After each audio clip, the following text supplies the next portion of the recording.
नमस्कार। आप सभी का फिर से एक बार पोलपात में स्वागत है और मैं हूँ प्रतिमा सिंह। आज के क्वेश्चन बहुत ही इम्पोर्टेंट हैं और बहुत मेहनत के बाद ये मैंने जो है वीडियो बनाई है। कंटेंट आपके जो सिलेबस के अकॉर्डिंग ये इकट्ठा किया है और बहुत ही एक अच्छे तरीके से आपको ऑर्डर एक क्रम में मैं दूंगी ताकि आपको सारी चीज़ मेमोराइज हो जाएंगे। तो सबसे पहले मैं वन लाइनर दूंगी ताकि आपके पास एक जगह सारे फैक्ट इकट्ठे हो जाएं, आप उनके स्क्रीनशॉट ले लेना। उसके बाद मैं एमसीक्यूज़ दूंगी क्योंकि कुछ क्वेश्चन सेंटेंस में फंसाने वाले होते हैं, तो एमसीक्यूज़ दूंगी। यानी कि हम दोनों एंगल से तैयारी करेंगे। सक्सेस के लिए हर एंगल से तैयारी करना ज़रूरी है। फैक्ट भी हमारे पास होने चाहिए और जो क्वेश्चन हमें फंसा सकते हैं तो वैसे क्वेश्चन भी हमें देखने पड़ते हैं। तो यहाँ पर दोनों चीज़ें लेकर मैं आई हूँ। वीडियो थोड़ा लंबी हो जाएगी लेकिन यकीन मानिए कि बहुत ही इम्पॉर्टेंट ये वीडियो है आपके लिए। तो आप इसको बिल्कुल भी स्किप ना करें और बिल्कुल भी स्किप करके नहीं देखेंगे, अदरवाइज़ एक्सप्लेनेशन छूटेगा और आपको चीज़ें कम समझ में आएंगी। सब कुछ लिखा नहीं जा सकता है, तो आप थोड़ा हमको पूरा सुनेंगे, स्पीड में डाल के सुन सकते हैं बट पूरा सुनिए और सारी चीज़ों को नोट डाउन कर लीजिए जो आपके लिए न्यू है। और स्क्रीनशॉट ले लीजिए, सबसे अच्छा तरीका है स्क्रीनशॉट लेके रख लीजिए। प्लस यदि आप हमें टेलीग्राम पे ज्वाइन करेंगे तो इसकी पीडीएफ भी मैं डाल देती हूँ, तो आप वहाँ से पीडीएफ भी ले सकते हैं। तो टेलीग्राम हमने पोलपात के नाम से बनाया है, आपको @ नहीं लगाना है, ओनली पोलपात। तो आप वहाँ पर ज्वाइन कर लेंगे तो वहाँ पर आपको ये पीडीएफ जो मिल जाएंगी, जो भी आपको नीड होगी आप वहाँ मैसेज करेंगे तो सारी चीज़ें आपको जो मेरे पास होती है मैं देती रहती हूँ। जो भी हमसे जुड़े हुए हैं उनको मैं देती रहती हूँ, तो आप भी जुड़ जाएंगे तो आपको भी मिलती रहेंगी। वहाँ पर ऑलरेडी बहुत सी चीज़ें पड़ी हुई हैं। तो यहाँ पर जो है ये जो लोकल गवर्नमेंट है, इसमें क्या है, लोकल गवर्नमेंट है, निर्वाचन आयोग है, वित्त आयोग है, ये सारी चीज़ें हमने ली हैं।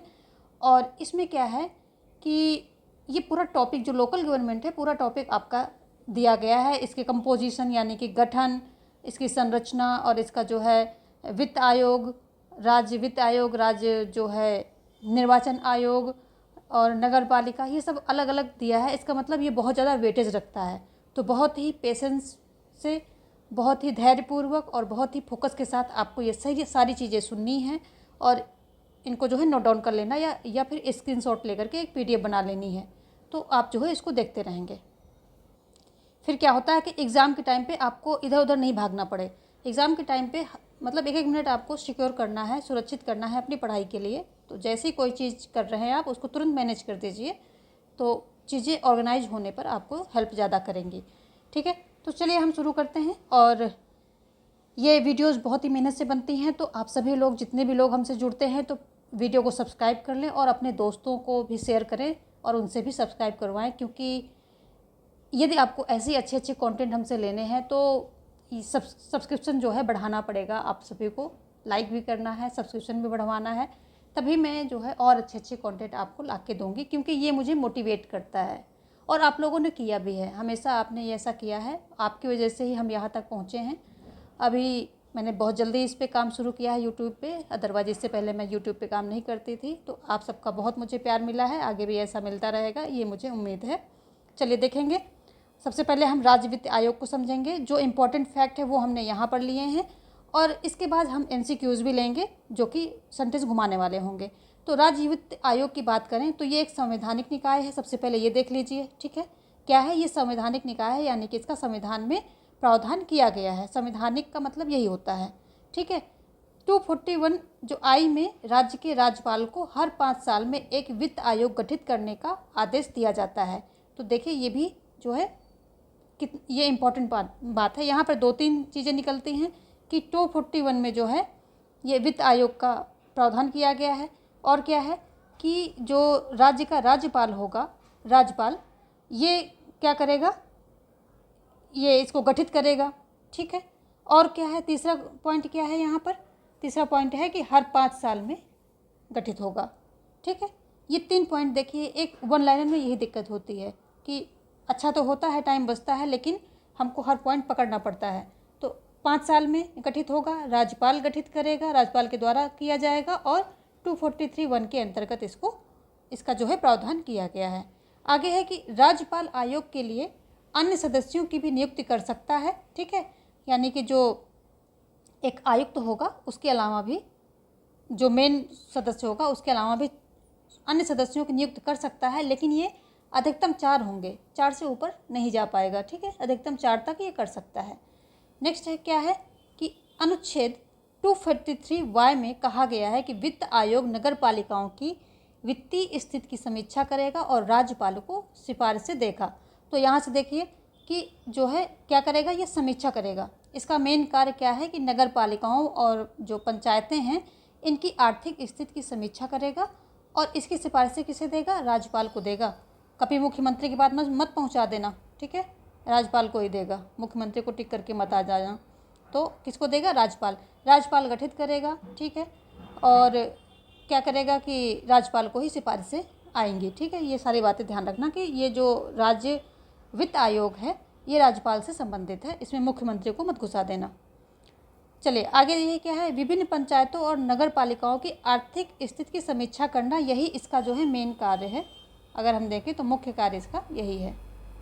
बाकी हम आगे क्वेश्चन में देखेंगे। अभी थोड़ा सा आप जो इम्पोर्टेंट चीज़ें हैं वो समझ लीजिए और इनको ज्यों करते हो मेमोराइज कर लीजिए। यहाँ से 101% आपके क्वेश्चन फंसने वाले हैं। यहाँ मुख्य कार्य से मतलब है कि इसकी पूछे जाने की काफ़ी जो है उम्मीद है। मुख्य कार्य का मतलब ये हुआ, हमारा कार्य तो इसके सारे ही मुख्य हैं। ठीक है, तो यहाँ राज्य वित्त आयोग आपने देखा। अब हम आगे देखेंगे राज्य का जो चुनाव आयोग है इसको देखेंगे। राज्य चुनाव आयोग के बारे में जानेंगे थोड़ा सा। ये जो संविधान संशोधन 73rd 74th जो संविधान संशोधन 73वां और 74वां संविधान संशोधन हुआ था, कब हुआ था, ये 1992 के अंतर्गत इसी जो संशोधन के अंतर्गत इसके गठन का प्रावधान किया गया है।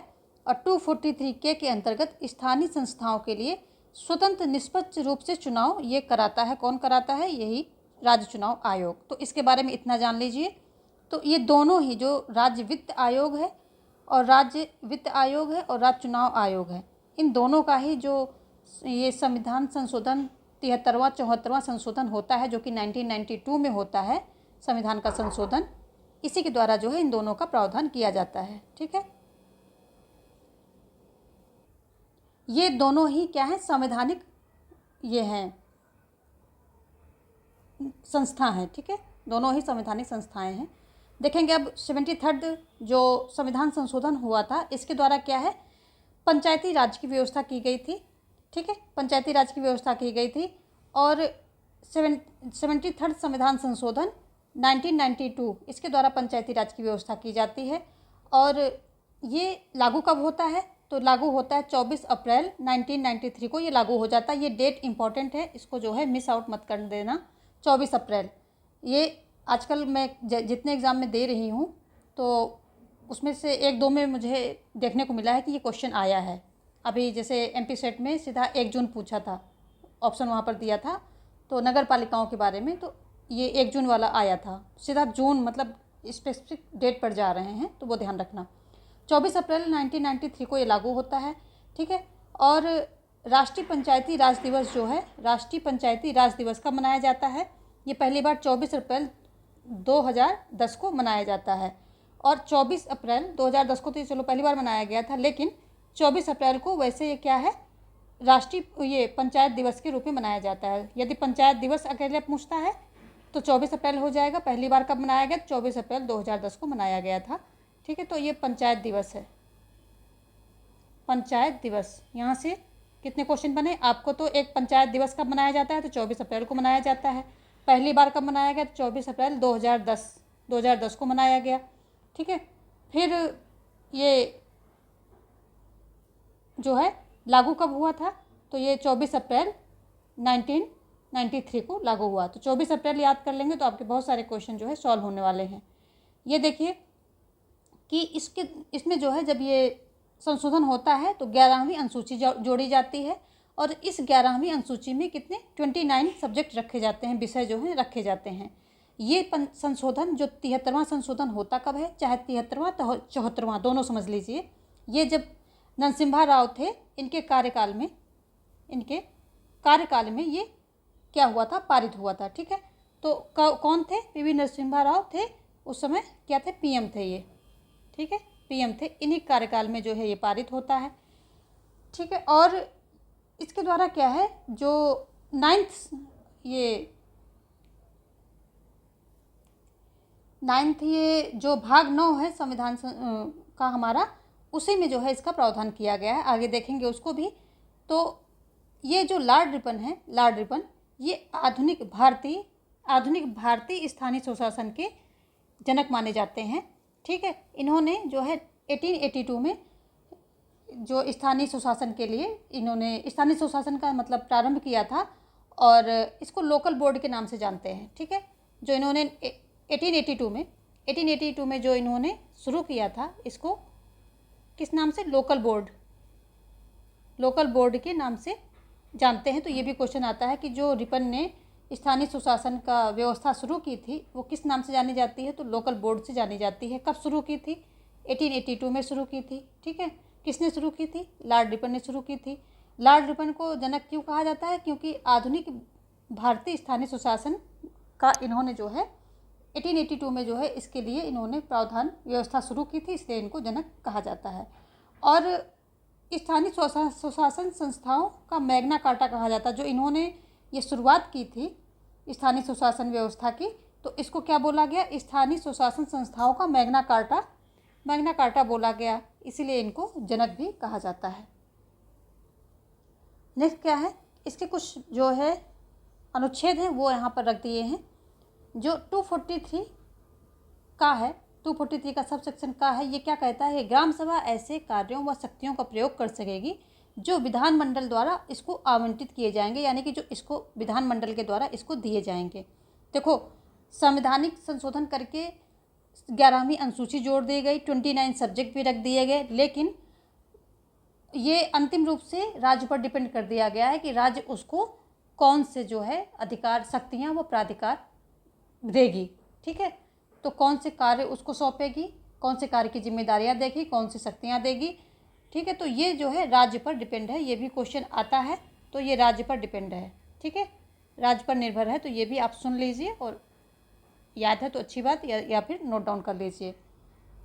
243 का खास सब सेक्शन क्या कहता है? ये कहता है, इसका नंबर 1 कहता है कि ग्राम मध्यवर्ती, यानी कि ग्राम स्तर पे, मध्यवर्ती स्तर पे और जिला स्तर पे जो है पंचायतों का गठन किया जाएगा। ठीक है, 3 स्तर पे 243 का खा।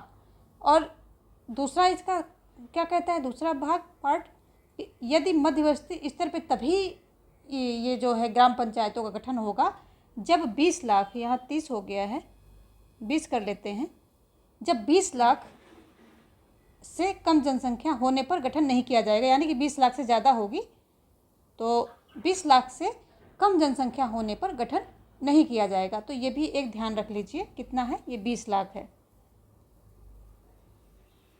ठीक है, 20 लाख से यदि कम हुई तो क्या होगा कि वहाँ पर मध्यवर्ती स्तर पर पंचायत जो है वो गठन उसका नहीं किया जाएगा, जिसको कि मंडल भी बोलते हैं। ठीक है, ग्राम, मंडल और जिला, इन 3 स्तरों पर। ठीक है, 243 गा क्या कहता है? ये पंचायतों की संरचना के बारे में बात करता है। इतना ही आप याद कर लीजिए और आएगा पंचायतों की संरचना किस में प्रावधान किया गया है? 243 गा में किया गया है।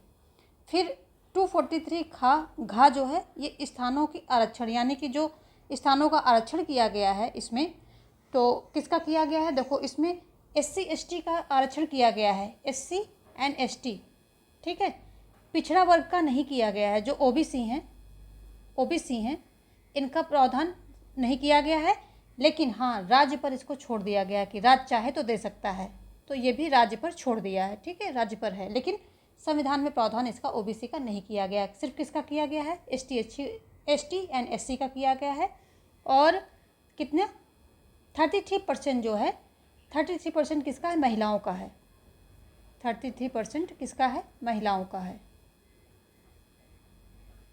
महिलाओं का आरक्षण के बारे में जो है बात की गई है, तो ये आप सब ध्यान रखेंगे, ये बहुत ही इंपॉर्टेंट है। आपका लोकल गवर्नमेंट अलग से पूरा टॉपिक, एक टॉपिक दिया गया है, इसका मतलब क्वेश्चन जो है डेप्थ में आएंगे। ठीक है, तो PGT की बात कर रही हूँ मैं, PGT का सिलेबस उठा करके देख रही थी, तो उसी हिसाब से दे रही हूँ। बाकी TGTP वाले भी देख लें, उनके लिए भी बेनिफिशियल है।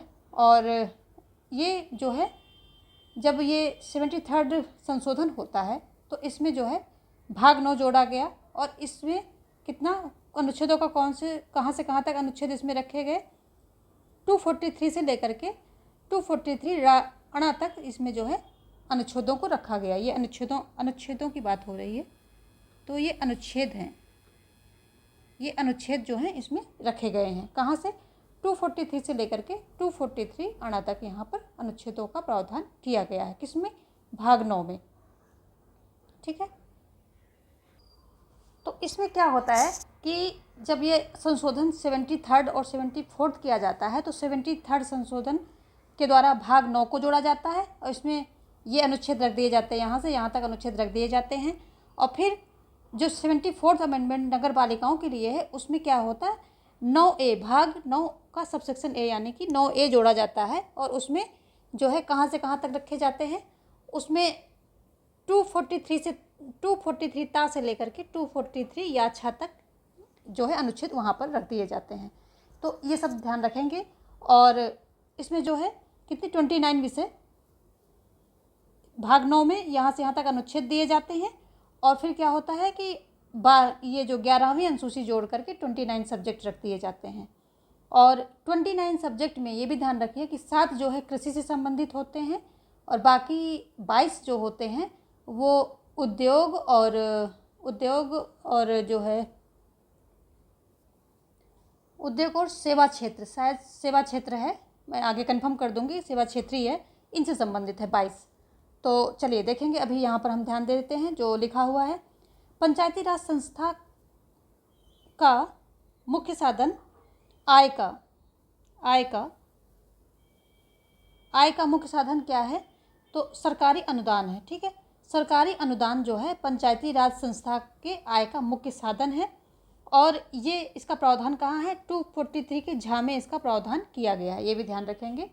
तो ये क्वेश्चन तो बिल्कुल आसान है, इसको आप दिमाग में डाले लीजिए कि जो आय का मुख्य साधन क्या है? सरकारी अनुदान है। ठीक है, राज्य जो अनुदान देता है उसको, तो यही सरकारी अनुदान इसका पंचायती राज संस्था का मुख्य साधन है। देखेंगे आगे, यदि पंचायती राज जो पंचायत भंग हो जाती है तो भंग होने पर 6 महीने के भीतर इसका चुनाव हो जाएगा। 6 महीने के भीतर क्या होगा? चुनाव हो जाएगा। और जो नेक्स्ट आएगी पंचायत बनेगी तो वो केवल बचे हुए समय के लिए कार्य करेगी। देखिए ये क्वेश्चन यहाँ से बहुत ज़्यादा बनते हैं, तो ये एक एक लाइन यहाँ पर जो है सोने की है, तो आप इसको देख लीजिए, अच्छे से सुनिए और मेमोराइज कर लीजिए। तो 6 महीने के अंदर इसका क्या हो जाएगा? चुनाव होगा और केवल बचे हुए समय के लिए ये कार्य करेगी। जितना समय, अगर 10 महीने समय बचा है, 10 महीने कार्य करके ये फिर भंग हो जाएगी, फिर नई चुनाव अपने टाइम पर यानी कि 5 साल पे जो शेड्यूल्ड होता है वो चुनाव फिर से होगा। लेकिन यहाँ पर एक कंडीशन और है कि यदि समय जो है 6 महीने या उससे कम बचा है, मान लिया 6 महीने से कम समय बचा है ना, 6 महीने रख लीजिए, 6 महीने से कम है ना, तो क्या होगा? फिर चुनाव नहीं होगा। फिर क्या होगा कि चुनाव नहीं होगा। तो ये भी ध्यान रखिए कि जो है 6 महीने से ज़्यादा समय है, तब क्या होगा कि 6 महीने से ज़्यादा समय है तो चुनाव होगा और चुनाव कंडक्ट होगा और बचे हुए समय के लिए जो पंचायत गठित होगी वो काम करेगी। लेकिन 6 महीने से कम का समय बचा है तो चुनाव नहीं होगा, ये भी ध्यान रखिए। अब हम आ जाते हैं अपने 74th संशोधन पर। ठीक है, इसमें आ जाते हैं और देखते हैं कि यहाँ पे इसके बारे में कौन कौन से जो इम्पोर्टेंट फैक्ट हैं उनको एक जगह कर दिए हैं। तो आप इनके सबके स्क्रीनशॉट लेते रहिए। स्क्रीनशॉट ले लेंगे तो आपको जो है एक जगह आपको सारे फैक्ट मिल जाएंगे, क्योंकि एग्ज़ाम में क्या होता है, फैक्ट ही जो है ज़्यादा हम भूलते हैं, बाकी चीज़ें तो कॉन्सेप्ट तो माइंड में आ ही जाता है, तो उसमें कोई दिक्कत नहीं होती है। 74 संविधान संशोधन ये भी 1992 में ही होता है और ये नगर निगम के बारे में है, यानी कि जो नगर पंचायत हैं उनके बारे में इसमें प्रावधान किया गया है। ये लागू कब होता तो है 1992, यानी कि दोनों साथ में ही होते हैं। ये बस 74th है, वो 73rd है। लेकिन ये लागू कब होता है? तो ये लागू होता है 1 जून 1993 को ये लागू हो जाता है। ठीक है, और ये अभी MP सेट के एग्ज़ाम में पूछा गया था, सीधा ऐसे ही क्वेश्चन था। ठीक हो, सीटों का जो ये इनकी सीटें होंगी इनको वार्ड आधारित प्रत्यक्ष निर्वाचन के द्वारा भरा जाएगा। देखिए, चाहे ग्राम पंचायत हो और चाहे नगर निगम के, ये प्रत्यक्ष निर्वाचन के द्वारा भरे जाएंगे। इसमें क्या है, अनुसूचित सीटों यानी कि SC ST के आरक्षण का प्रावधान किया गया है। जो OBC हैं उनके मैंने जैसे ऊपर बता दिया, तो यहाँ पर भी ओबीसी का आरक्षण का कोई प्रावधान नहीं है। देखो क्या है, 74th अमेंडमेंट जो है 73rd का रिप्लिका है, यानी कि उसी का कॉपी है। बहुत माइनर से चेंजेज हैं, बहुत माइनर से चेंजेज हैं, जैसे कि ये गाँव के लिए है तो वो नगरों के लिए है। ऐसी बहुत छोटे छोटे 1-2 चेंजेस, थोड़े से चेंजेज हैं, अदरवाइज उसी की रेप्लिका है, यानी कि उसी की दूसरी कॉपी है। तो जो वहाँ पर अप्लाई हो रहा वही यहाँ पर अप्लाई होगा। जैसे कि यहाँ पर भाग में चेंजेज हो जाएंगे, अनुच्छेदों में चेंजेज हो जाएंगे, विषय में चेंज हो जाएगा, ये नगरों के लिए बनी है ये चेंज हो जाएगा, लेकिन जो बेसिक कॉन्सेप्ट है वही रहेगा। तो यहाँ पर भी क्या है, महिलाओं के लिए 1/3 सीटों का प्रावधान यहाँ पर हो रहा है। 1/3 सीटों का दोनों जगह प्रावधान है। कहाँ पर? ग्राम सभा में भी और नगर निगम में भी, और तीनों स्तरों पर होगा। ऐसा नहीं कि एक स्तर पर होगा, तीनों स्तरों पर होगा, सभी स्तरों पर होगा, तीनों छोड़ दीजिए आप, सभी स्तरों पर होगा। 33% यानी कि 1/3 सीटों का प्रावधान महिलाओं के लिए किया गया है। देखेंगे इससे क्या है, इस जो संविधान संशोधन होता है इसके द्वारा क्या है, भाग 9A जोड़ा गया संविधान में, है ना। और इसके अंतर्गत कौन कौन से अनुच्छेद रखे गए? 243 ता से लेकर के 253 या 6 तक इसमें रख दिए गए हैं। ठीक है, अब ये 12वीं अनुसूची जोड़ी गई और इसमें विषय कितने रखे गए? 18 विषय इसमें जो है रख दिए गए हैं। तो ये भी याद रखेंगे, 18 विषय इसमें है और 29 विषय ग्राम पंचायत में है। नेक्स्ट क्या कह रहा है कि 243 क्यू के अंतर्गत 3 प्रकार की नगर पालिकाओं की संरचना की व्यवस्था की गई है। कौन कौन सी हैं? नगर पंचायत है, नगर पालिका परिषद है, नगर पालिका निगम है। ठीक है, तो नगर पंचायत है, नगर पालिका परिषद है और नगर पालिका निगम है। देखो ये कुछ इंपॉर्टेंट जो हैं सेंटेंसेस यहाँ पे रखे हैं, तो आप इनकी PDF टेलीग्राम से ले सकते हैं, तो वहाँ पर आपको पढ़ने काम आ जाएगा। यहाँ पर भी आप स्क्रीनशॉट लेके पढ़ सकते हैं। तो पंचायती राज शब्द जो है, पंचायत शब्द का अर्थ क्या है कि 5 बुद्धिमान सम्मानित बुजुर्गों की परिषद, ये इसका जो है नाम अर्थ है। 5 बुद्धिमान सम्मानित बुजुर्गों की परिषद ये इसका नाम है, जिनकी राय और विचार विवादों को सुलझाने या कार्य संचालन के लिए समुदाय में स्वीकृत किए जाते हैं और बंधनकारी होते हैं। ठीक है, बंधनकारी होते हैं, देख लीजिए, स्वीकृत किए जाते हैं और बंधनकारी होते हैं, ये जो है इसका मतलब हुआ। तो 5 बुद्धिमान सम्मानित बुजुर्गों की परिषद, इतना देख लीजिए, ये इंपॉर्टेंट है। आगे है कि गांव स्वायत्त यानी कि आत्मनिर्भर प्रशासनिक इकाइयों के रूप में कार्य करेंगे, तो ये गांधी जी का मानना है। ठीक है, गांधी जी का यही मानना है कि गांव जो है स्वायत्त होंगे, आत्मनिर्भर होंगे और ऐसी इकाइयों के रूप में ये कार्य करेंगे। जबकि आधुनिक अर्थ में पंचायती राज का संबंध उस शासन व्यवस्था से है जिसमें ग्राम स्तर पर ग्राम पंचायतें, तीनों स्तर पर यानी कि ग्राम, खंड और जिला, इन तीनों स्तर पर जो है ये प्रशासन की बुनियादी इकाई होती हैं। तो आधुनिक स्तर में इसका ये मतलब है। ठीक है, ओल्ड जो पुरानी अगर हम देखें, क्योंकि हमारे यहाँ ग्राम पंचायत कोई नई चीज़ नहीं है, बहुत पुराने समय से चला आ रहा है। तो अगर पुराने उसमें देखेंगे तो 5 बुद्धिमान सम्मानित बुजुर्गों की परिषद होती थी। और क्या होता था कि इसका संचालन समुदाय जो इसके निर्णय होते थे समुदाय को स्वीकृत होते थे और बंधनकारी भी होते थे। पहले आपने अगर थोड़ा सा हिस्ट्री में देखेंगे जा करके, तो पंचायत जो निर्णय सुना देती थी वो फाइनल हो जाता था, यानी कोर्ट की तरह काम करती थी। और यहाँ तक हमने देख लिया है। चलिए अब देखेंगे, ब्रिटिश शासन के दौरान विभिन्न प्रांतों ने ग्राम पंचायत अधिनियम पारित किए, बल्कि इन अधिनियमों के अधीन बनाई गई पंचायतें लोकतांत्रिक ढंग से चुने गए निकाय नहीं थे। ये क्या थे कि सरकार द्वारा सदस्यों के नामांकन द्वारा बनाए गए थे, यानी सरकार जिन व्यक्तियों का नामांकन कर देती थी उनके द्वारा ये आ जाते थे और स्थानीय स्वशासन में अपना शासन चलाने लगते थे। लोकतांत्रिक नहीं थी, लेकिन शुरुआत कर दी गई थी, जैसे कि लॉर्ड रिपन जनक माने जाते हैं। देखो एक बात यह है कि राज्य नीति के मार्गदर्शी सिद्धांतों के अनुच्छेद 40 में ये प्रावधान किया गया कि जब भी हमारे देश के पास रिसोर्स होंगे तो वो जो स्थानीय स्वशासन है उनके बारे में सोचेगी। जब भी देश कैपेबल हो जाएगा तो स्थानीय स्वशासन के बारे में सोचेगी। तो ऐसा जो है नीति निर्देशक में राज्य को इंस्ट्रक्शन दे दिए गए थे, और ये कहाँ दिए गए? अनुच्छेद 40 में दिए गए। ये क्वेश्चन आता है, बार बार आता है, तो इसको आप ध्यान रखेंगे। नीति निर्देशक तत्वों में 40 में ये प्रावधान किया गया है। फिर देखेंगे वर्ष 1992 में प्रारंभ किए गए सामुदायिक विकास कार्यक्रम, ये आता है क्वेश्चन में, और ये COP नहीं होगा बल्कि CDP होगा, कम्युनिटी डेवलपमेंट प्रोग्राम। ठीक है, कार्यक्रमों CDPs में PRI को लोगों की सहभागिता, देखिए ये भी क्वेश्चन आता है कि किस लिए किया था सामुदायिक विकास कार्यक्रम का उद्देश्य क्या था, तो लोगों की सहभागिता जुटाने का राजनीतिक कार्य सौंपा गया था। ठीक है, तो ये जो CDPs थे सामुदायिक विकास कार्यक्रम, यहाँ से 3 क्वेश्चन बनेंगे। शुरू कब होते हैं? 1952 में। इनका उद्देश्य क्या था कि लोगों की सहभागिता जुटाना था, किसमें? जो विकास कार्यक्रम थे इसमें लोगों की सहभागिता को जुटाना था। और फिर क्या होता है कि 5 वर्ष बाद 1957 में CDP के सार्वजनिक सहभागिता के स्तर का आकलन करने के लिए जो है ये बलवंत राय मेहता समिति का गठन किया गया। देखिए 1957 में बलवंत राय मेहता समिति का जो है गठन किया गया। ठीक है, तो ये भी ध्यान रखेंगे 1957। आगे क्या है कि समिति ने सांविधिक रूप से निर्वाचित स्थानीय निकायों के गठन और उन्हें आवश्यक संसाधन शक्ति प्राधिकार, ये देखिए संसाधन शक्ति और प्राधिकार सौंपने की सिफारिश की। बलवंत राय मेहता ने सिफारिश की थी कि ताकि विकेंद्रीकृत प्रशासनिक व्यवस्था स्थानीय निकायों के अधीन कार्य कर सके।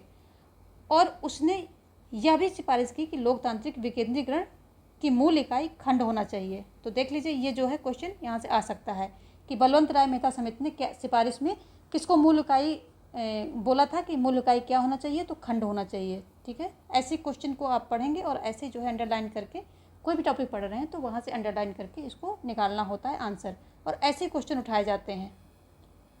चलिए देखेंगे ये 1959 में जो शुरू हुआ था, कहीं किसी किसी राज्य में ये जो स्थानीय स्वशासन व्यवस्था को शुरू किया गया था, लेकिन इसमें क्या है, त्रिपुरा और अरुणाचल प्रदेश को छोड़कर सभी राज्यों ने लगभग इसके बारे में अनेक कदम उठा लिए थे। जैसे कि नौगौर में कहते हैं, नौगौर में जो है पहला राज्य बना इस मामले में। लेकिन त्रिपुरा और अरुणाचल प्रदेश, देखिए ये पूछा जा सकता है, त्रिपुरा और अरुणाचल प्रदेश ने कोई कदम नहीं उठाए थे। 2 राज्यों ने, इनको छोड़कर बाकी राज्यों में कुछ कदम उठाए गए थे। आगे देखेंगे अगली बड़ी समीक्षा 1978 में अशोक मेहता समिति द्वारा की गई, जिसने पंचायती राज्य की अभिकल्पना को ही संस्था का रूप देने की सिफारिश कर दी। ठीक है, पंचायती राज की अभिकल्पना को ही संस्था का रूप देने की बात कर दी थी इन्होंने। और ऐसे ही जो है जब इसने सिफारिश किया तो अलग अलग क्षेत्रों में ज़्यादा नॉलेज और ज़्यादा उनकी सिफारिशें पाने के लिए कई सारी जो है क्या है, ये दल को यानी कमेटी को गठित किया गया, ताकि वो अपना उस क्षेत्र में क्या दे सकें, अपने विचार दे सकें, सिफारिशें दे सकें। तो ऐसा ही दल क्या था, ML दांतेवाला था। 1997 में जो गठित किया गया था, और दांतेवाला की अध्यक्षता में गठित किया गया था। ठीक है, और बाद में CH हनुमंता राव 1982 की, ये इनकी अध्यक्षता में हुआ था। तो ये सब छोटी मोटी कमेटीज़ थी जो कि ये गठित की गई कि ठीक है, आप अपनी सिफारिश इस क्षेत्र में या इस क्षेत्र में आप अपनी सिफारिश दीजिए।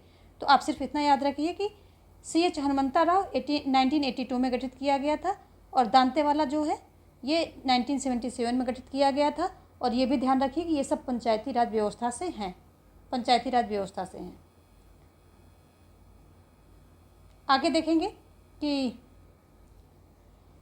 जो पंचायती राज विधेयक 1989 में आया था, जो विधेयक प्रस्तुत किया गया था, उसका उद्देश्य न केवल शक्ति का विकेंद्रीकरण करना था, बल्कि SC/ST और महिलाओं जैसे अधिक गरीब वर्गों को राजनीतिक अधिकार देना भी था। तो ये भी देख लीजिए कि जो 1989 में विधेयक लाया जाता है तो उसमें विकेंद्रीकरण तो करना था ही, एक सत्ता का विकेंद्रीकरण तो था ही, बल्कि और भी क्या था कि जो ST/SC और महिलाओं को क्या राजनीतिक अधिकार देना भी था, जो भूमिहीन श्रमिकों और कारीगर समुदाय का बहुत बड़ा भाग हैं। ठीक है, इसके अलावा ऐसे गरीब वर्गों के लिए आरक्षित सीटों की कुल संख्या में 30% सीटें जो हैं SC/ST समुदाय की महिला सदस्यों के लिए आरक्षित की जाती हैं। तो वो हमने बात कर ली है पहले। तो यहाँ जो है पंचायत राज से काफ़ी ज़्यादा क्वेश्चन पूछने की है, तो ये मैंने थोड़ा से कुछ सेंटेंसेस डाल दिए हैं।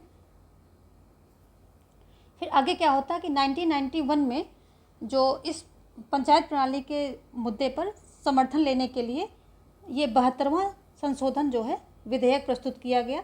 कब किया गया? 1991 में संविधान का 72वां संशोधन प्रस्तुत, जो संविधान विधेयक प्रस्तुत किया गया था, ठीक है। और बाद में विधेयक 1992 में 73वां संविधान संशोधन अधिनियम के रूप में अधिसूचित किया जाता है। तो 1992 में 73वां जो है संशोधन अधिनियम हो जाता है। तो जो 72 है ये भी पंचायत से ही संबंधित है। इसमें क्या है, समर्थन जुटाने के लिए ऐसा किया गया था।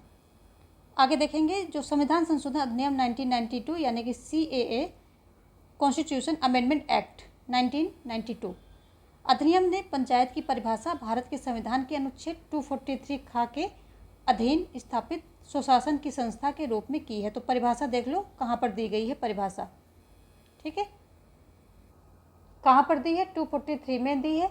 और किस तरह दी है कि स्वशासन की संस्था के रूप में दी है, ठीक है, संस्थापित स्वशासन की संस्था के रूप में इसकी परिभाषा की है। तो इसमें जो प्रावधान क्या होता है कि इसमें जो है इस अधिनियम में क्या है, ग्राम स्तर पे, फिर खंड स्तर पे यदि राज्य की जनसंख्या 20 लाख से अधिक है, हमने आपको पहले बता रखा है 20 लाख से अधिक है होने पर ही खंड स्तर पर जो है सरकार बनेगी। तो ग्राम स्तर, खंड स्तर पर और जिला स्तरों पर पंचायतों के गठन का प्रावधान किया गया है, ठीक है। इन्हें विशेष रूप से क्रमशः ग्राम सभा, खंड पंचायत और जिला पंचायत, जिला परिषद का नाम जो है दिए गए हैं। तो ये भी देख लेंगे कि ग्राम सभा, खंड पंचायत, जिला परिषद का नाम दिया गया है।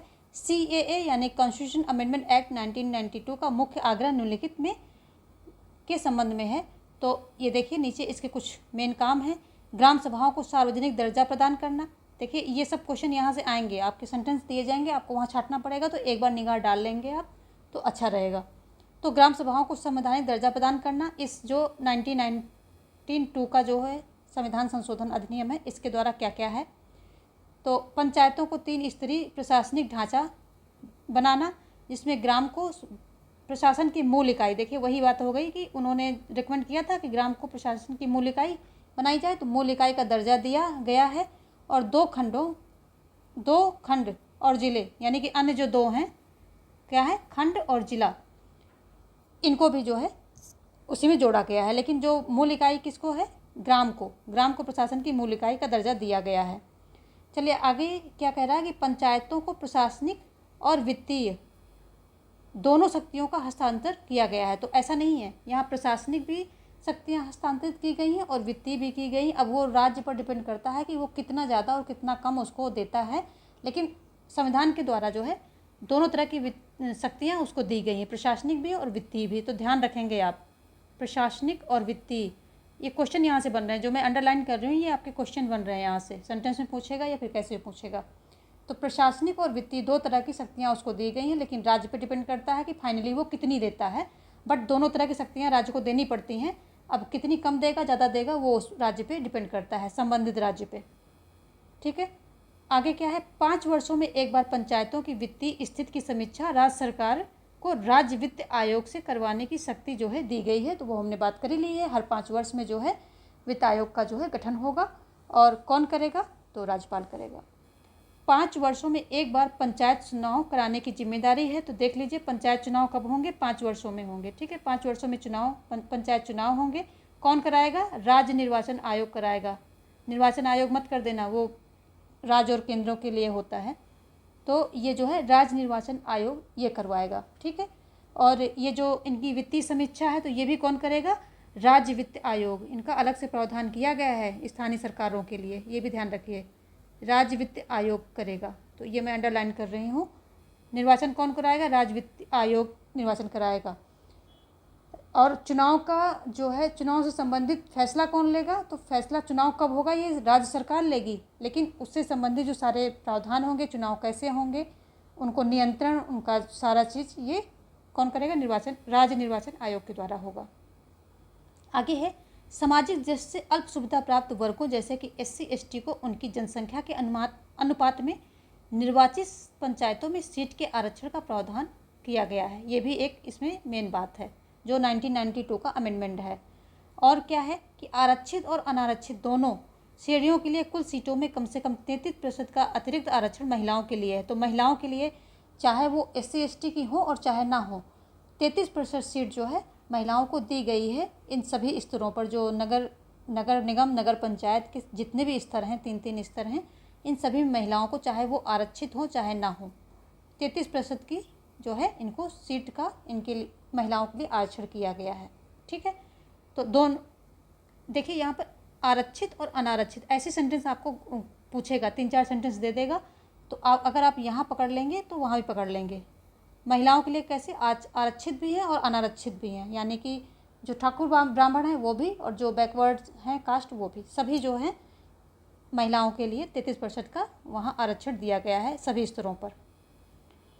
अनुच्छेद 243G के अधीन 29 विषय दिए जाते हैं। ठीक है, 243G के अधीन 29 विषय जो है दिए गए हैं किसको? पंचायत को। पहले 7 कृषि विकास से संबंधित हैं। जो पहले 7 विषय हैं 29 में से पहले 7 किससे? कृषि विकास से संबंधित हैं। और जो अन्य 22 हैं ये किससे संबंधित हैं? ये उद्योग और सेवा क्षेत्रों से संबंधित हैं। ठीक है, किससे? उद्योग और सेवा क्षेत्रों से संबंधित हैं। चलिए आगे देखेंगे। यहाँ पर कुछ दिया गया है, काफ़ी लंबा चौड़ा है, मैंने यहाँ पे डाल दिया है ताकि आप जो है इसको देख सकें। एक बार देख लीजिए। यहाँ पर क्या है कि अधिनियम 5 वर्षों में एक बार पंचायत के क्षेत्र में राज्य क्षेत्रीय निर्वाचित क्षेत्रों से प्रत्यक्ष निर्वाचन द्वारा सदस्य निर्वाचित होना आवश्यक बनाता है। ये पंचायत राज के बारे में हो रहा है। और पंचायतों और उसके सदस्यों की शक्तियाँ, प्राधिकार और उत्तरदायित्व ऐसे तरीके से राज्यों द्वारा निर्धारित की जाती हैं। इन सब की हमने बात कर ली है, पर देख लीजिए। सुशासन की संस्थाओं, यहाँ से सेंटेंस आपके निकल सकते हैं। सुशासन की संस्थाओं के रूप में उन्हें कार्य करने के लिए सक्षम बनाते हैं। ये सब इस जो संशोधन है इसके द्वारा क्या क्या किया गया है? उनके कार्यों के क्षेत्र में सामाजिक न्याय सुनिश्चित करने पर फोकस के साथ समग्र आर्थिक विकास के लिए योजनाएं और प्रकल्प तैयार करना तथा उनका क्रियान्वयन करना शामिल है। ये अधिनियम 243G के अधीन 29 विषय विनिर्दिष्ट करता है, जिसमें क्या है? पहले 7 कृषि से संबंधित है और बाद के अन्य जो है 29 है वो किससे संबंधित है? उद्योग और सेवा से संबंधित हैं। पहले 7 एक बार निगाह डाल दीजिए कि कौन कौन से हैं। भूमि सुधार का क्रियान्वयन, भूमि चकबंदी, मृदा संरक्षण, है ना, तो ये हो गया। और क्या हो गया? लघु सिंचाई, जल प्रवर्धन और जल विभाजक विकास, पशुपालन, डेयरी उद्योग और कुक्कुट पालन, मत्स्य पालन, सामाजिक वानिकी और फॉर्म वानिकी एंड लघु वन उत्पाद, ये सब हैं। तो एक बार इनको आप निगाह 1-2 बार डाल लेंगे तो क्वेश्चन वहाँ पर जब आएगा तो आप उसको सिलेक्ट करने में आपको आसानी होगी। देखिए, PIR का संसाधन, जो आय का संसाधन वही आय का स्रोत क्या है कि अधिनियम राज्य की जो PIR के संसाधन में क्या है कि ये अधिनियम जो 1992 का अधिनियम है, राज्य की संचित निधि से पंचायतों की सहायता अनुदान देने के अलावा, तो देख लीजिए क्वेश्चन यहाँ मिलता है कि सहायता अनुदान कहाँ से दिया जाता है? संचित निधि से क्या दिया जाता है? सहायता अनुदान दे रहा है। ठीक है, तो संचित निधि से सहायता अनुदान देने के अलावा पंचायतों को निर्धारित प्रक्रिया और सीमा के अनुसार उपकर लगाने, एकत्र करने और समुचित कर, शुल्क, चुंगी और फीस लगाने वसूलने का अधिकार भी देता है। तो देख लीजिए, ये अनुदान के अलावा ये चीज़ें भी होता है कि जैसे उपकर लगाएगा और एकत्र करेगा, समुचित कर, शुल्क, चुंगी, फीस, ये सब भी चीज़ें लगा करके अपनी आय का ये इसके आय के साधन है। ठीक है, तो क्या हुआ? ये आय के साधन है। एक तो सरकारी अनुदान हो गया जो कि संचित निधि से दिया जाएगा राज्य की, बाकी ये सब हो गए शुल्क, चुंगी, उपकर, ये सारी चीज़ें हो गई। तो एक एक वर्ड में जो है आपके आंसर छुपे होते हैं। अब हम जो है कुछ MCQs देखेंगे, उससे जो है आपको जो भी इम्पोर्टेंट क्वेश्चन हैं वो यहाँ पे रखे हैं और ये भी काफ़ी सारे हैं, तो अब हम इनको देखेंगे। पहला क्या कह रहा है कि निर्वाचन आयोग निम्न में से किसके अधीन कार्य करता है? किसके अधीन कार्य करता है? विधि एवं न्याय मंत्रालय, प्रधानमंत्री, गृह मंत्रालय या इनमें से किसी के भी अधीन नहीं। तो भाई जो ये निर्वाचन आयोग है ना, ये क्या है? एक स्वतंत्र निकाय है, तो ये किसी के भी अधीन कार्य नहीं करता, ये स्वतंत्र है। ठीक है, स्वायत्त है। तो ये एक संवैधानिक निकाय है। ठीक है, स्वतंत्र एवं स्थायी संवैधानिक निकाय है, तो ये आप ध्यान रखेंगे, संवैधानिक निकाय है। ये इस तरह के क्वेश्चन आएंगे, तो स्थायी एवं संवैधानिक निकाय है। ठीक है, और यदि बात करें इसका प्रावधान कहाँ किया गया है, तो अनुच्छेद 324 324 अनुच्छेद के अंतर्गत इसका जो है प्रावधान किया गया है। इसके गठन के संबंध में कार्यपालिका या विधायिका द्वारा कोई हस्तक्षेप नहीं किया जा सकता है। और जो मुख्य निर्वाचन आयुक्त हैं और अन्य निर्वाचन आयुक्त, इनकी नियुक्ति कौन करता है? तो नियुक्ति कौन करेगा? ये राष्ट्रपति करेगा। ठीक है, नियुक्ति राष्ट्रपति करेगा, ये ध्यान रखेंगे इनकी। और निर्वाचन आयुक्त का कार्यकाल जो है निश्चित होता है और मुख्य जो चुनाव आयुक्त को उच्चतम न्यायालय के न्यायाधीशों के जैसे उनको हटाया जाता है, उसी प्रणाली के द्वारा या उसी प्रक्रिया के द्वारा इनको भी हटाया जाता है, मुख्य चुनाव आयुक्त का। ठीक है, और नियुक्ति के बाद मुख्य चुनाव आयुक्त एवं अन्य आयुक्तों की सेवा शर्तों में कोई अलाभकारी परिवर्तन नहीं किया जा सकता है। और यहीं से सारे क्वेश्चन बनते हैं, बस इतने से ही सारे क्वेश्चन ज़्यादातर बन जाते हैं, कहीं और जाने की ज़रूरत नहीं है। तो जब इनकी नियुक्ति हो जाती है तो कोई अलाभकारी परिवर्तन इनमें नहीं किया जा सकता है, क्योंकि इनको कोई इन्फ्लुएंस न कर पाए, यानी कि इनके वेतन उतन को घटा करके और कोई इनको धमकी दे कि तुम ये काम करो तो मैं तुम्हारे वेतन घटा दूंगा, तो ऐसा नहीं होगा। नियुक्ति के बाद कोई अलाभकारी परिवर्तन नहीं होगा। तो जितनी बातें हमने की इनको एक बार वीडियो को दोबारा चला करके आप सुन लेंगे, इतने से ही क्वेश्चन बन जाएंगे, ज़्यादा इधर उधर जाने की ज़रूरत नहीं पड़ेगी। और इसका प्रधान संविधान के किस प्रावधान जो है किस में है? भाग 15 में है। ठीक है, भाग 15 में है। कहाँ से कहाँ तक है? जो है 324 से 329 तक है। 324 से 329 तक है और कहाँ है? भाग 15 में है। तो बस इसी में जो है इसका जो है आयोग को चुनाव संपन्न कराने की जिम्मेदारी दी गई है। देखेंगे नेक्स्ट क्वेश्चन।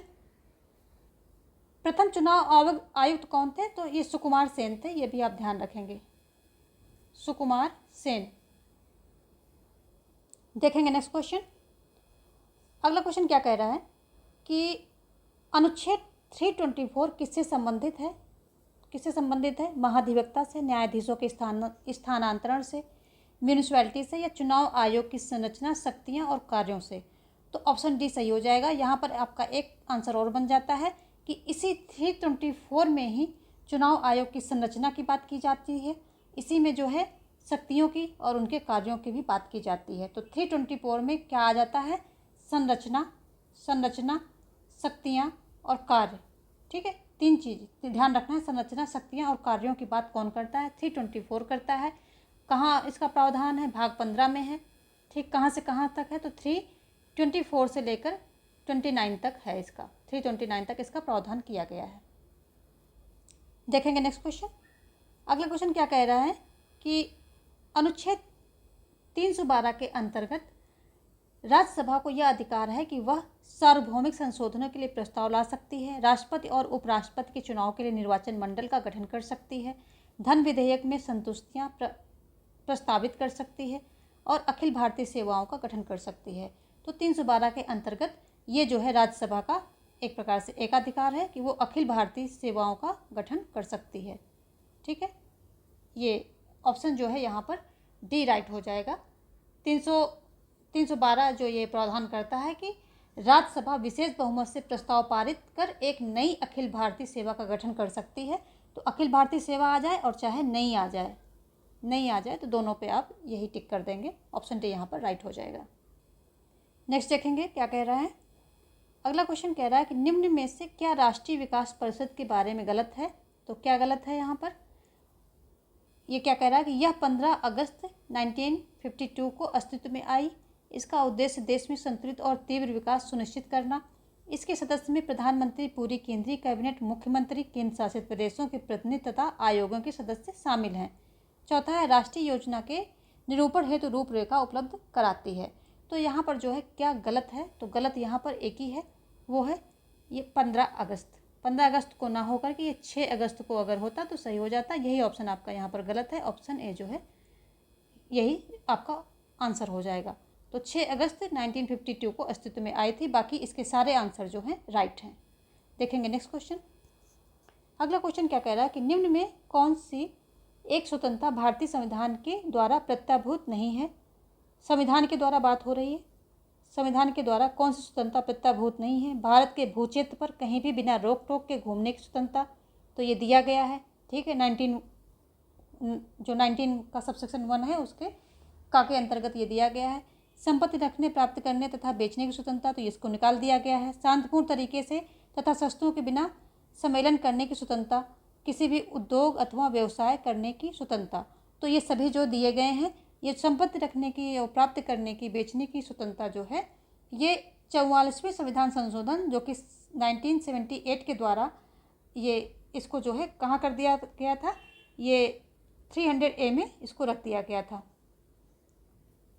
तो अब ये क्या है, एक विधिक अधिकार बन गया है। ठीक है, विधिक अधिकार बन गया है, विधिक बन गया है और कहाँ है, 300 के सबसेक्शन ए में ये रख दिया गया है। और अब ये मौलिक अधिकार नहीं बचा है, यानी कि भारतीय संविधान स्वतंत्रता में इसका जो है भारतीय संविधान में कोई ये प्रत्याभूत नहीं है। और कब किया जाता है, तो 44th अमेंडमेंट, ये भी बहुत पूछा जाता है। तो 44th अमेंडमेंट जो होता है जनता पार्टी के द्वारा 1978 में आता है ये अमेंडमेंट, तो इसी में जो है किया जाता है। ठीक है, और स्वतंत्रता की बात करें तो जो 19 का सबसेक्शन 1 है उसमें जो है सबसे पहले आता है, ए के अंतर्गत क्या आ जाएगा, वाक, घूमने की स्वतंत्रता आ जाए, मतलब बातचीत की आ जाएगी। बी के अंदर क्या आ जाएगा, सम्मेलन, शांतिपूर्ण सम्मेलन की स्वतंत्रता आ जाएगी। ठीक है, सी के अंदर क्या आ जाएगा, सी के अंदर आ जाएगा कि जो है समिति, संघ, ये सब बनाने की जो है स्वतंत्रता आ जाएगी। डी के अंदर आ जाएगी आबाद भ्रमण की, पूरे भारत में स्वतंत्रता आ जाएगी। फिर जो ई होगा, ई में क्या आ जाएगा, इसमें जो है कहीं भी निवास स्थान पूरे भारत में, तब जम्मू और कश्मीर को छोड़ दिया, अब तो वो भी इंक्लूड हो गया है, तो निवास स्थान की हो जाएगी। एफ जो है संपत्ति के अधिकार से था, अब निकल गया है। और जी क्या आ जाएगा, व्यापार, कहीं भी जो कोई भी व्यापार करने की स्वतंत्रता आ जाएगी। तो इसको ऐसे समझेंगे कि सबसे पहले हम बातचीत की, फिर सम्मेलन किया, फिर हमने अपना ग्रुप बनाया, यानी कि संघ और ग्रुप बनाया, फिर पूरे भारत भ्रमण पे निकल गए, जहाँ अच्छा लगा वहीं निवास किया, और संपत्ति की ज़रूरत पड़ी तो वहाँ हमें किसी ने, हमने धन पैसा दिया नहीं तो हमने व्यापार कर लिया। ऐसे इसको रिलेट करके इसका सीक्वेंस याद रखेंगे, और ये सीक्वेंस बार बार पूछा जाता है। इसको एक बार वीडियो को फिर से देखेंगे, आपको लर्न हो जाएगा। चलिए देखेंगे हम नेक्स्ट क्वेश्चन। अगला क्वेश्चन क्या कह रहा है कि निम्न में से कौन एक नीति आयोग का लक्ष्य नहीं है, तो कौन सा नहीं है। नीति आयोग की बात हो रही है। बीपीएल संवर्ग के नागरिकों को जो मुफ्त विधिक सहायता प्रदान करना, तो मुफ्त विधिक सहायता प्रदान करना है इसका, या गरीबी उन्मूलन तथा प्रत्येक नागरिक को गरिमामय एवं आत्मसम्मान युक्त जीवन यापन का अवसर प्रदान करना, या फिर अपनी पर्यावरणीय एवं पारिस्थितिकीय उपलब्धियों को संरक्षित सुरक्षा प्रदान करना, या फिर विकास प्रक्रिया के साथ साथ इस संस्थागत तरीके को एकबद्धता प्रदान करना। तो क्या है, तो इसमें ये सभी जो है राइट हैं। क्या नहीं है, तो जो बीपीएल संवर्ग के नागरिकों को मुफ्त विधिक सहायता प्रदान करना, ये किसका, नीति आयोग का लक्ष्य नहीं है, बल्कि ये जो है 39 का सबसेक्शन ए है ना, उसमें जो है ये हमें मुफ्त विधिक सहायता प्रदान की जाती है। और ये जोड़ा कब जाता है, तो 42nd अमेंडमेंट के द्वारा जोड़ा जाता है। कब जोड़ा जाता है, 1976 में, और इंदिरा गांधी की सरकार के दौरान कार्यकाल में जोड़ा जाता है। नेक्स्ट क्या कह रहा है कि निम्नलिखित में कौन सा भारत में अभी के प्रेजेंट टाइम में चुनावी राजनीति का अभिलक्षण नहीं है। गठबंधन निर्माण, मतदाताओं के चुनावी पसंद के प्रसार में वृद्धि, बहुदलीय प्रथा, कांग्रेस के प्रभुत्व वाली व्यवस्था का स्थिरीकरण। तो जो है अभी के चुनावी राजनीति की अभिलक्षण यानी लक्षणों की बात करें तो ये ऑप्शन डी राइट हो जाएगा, यही नहीं है।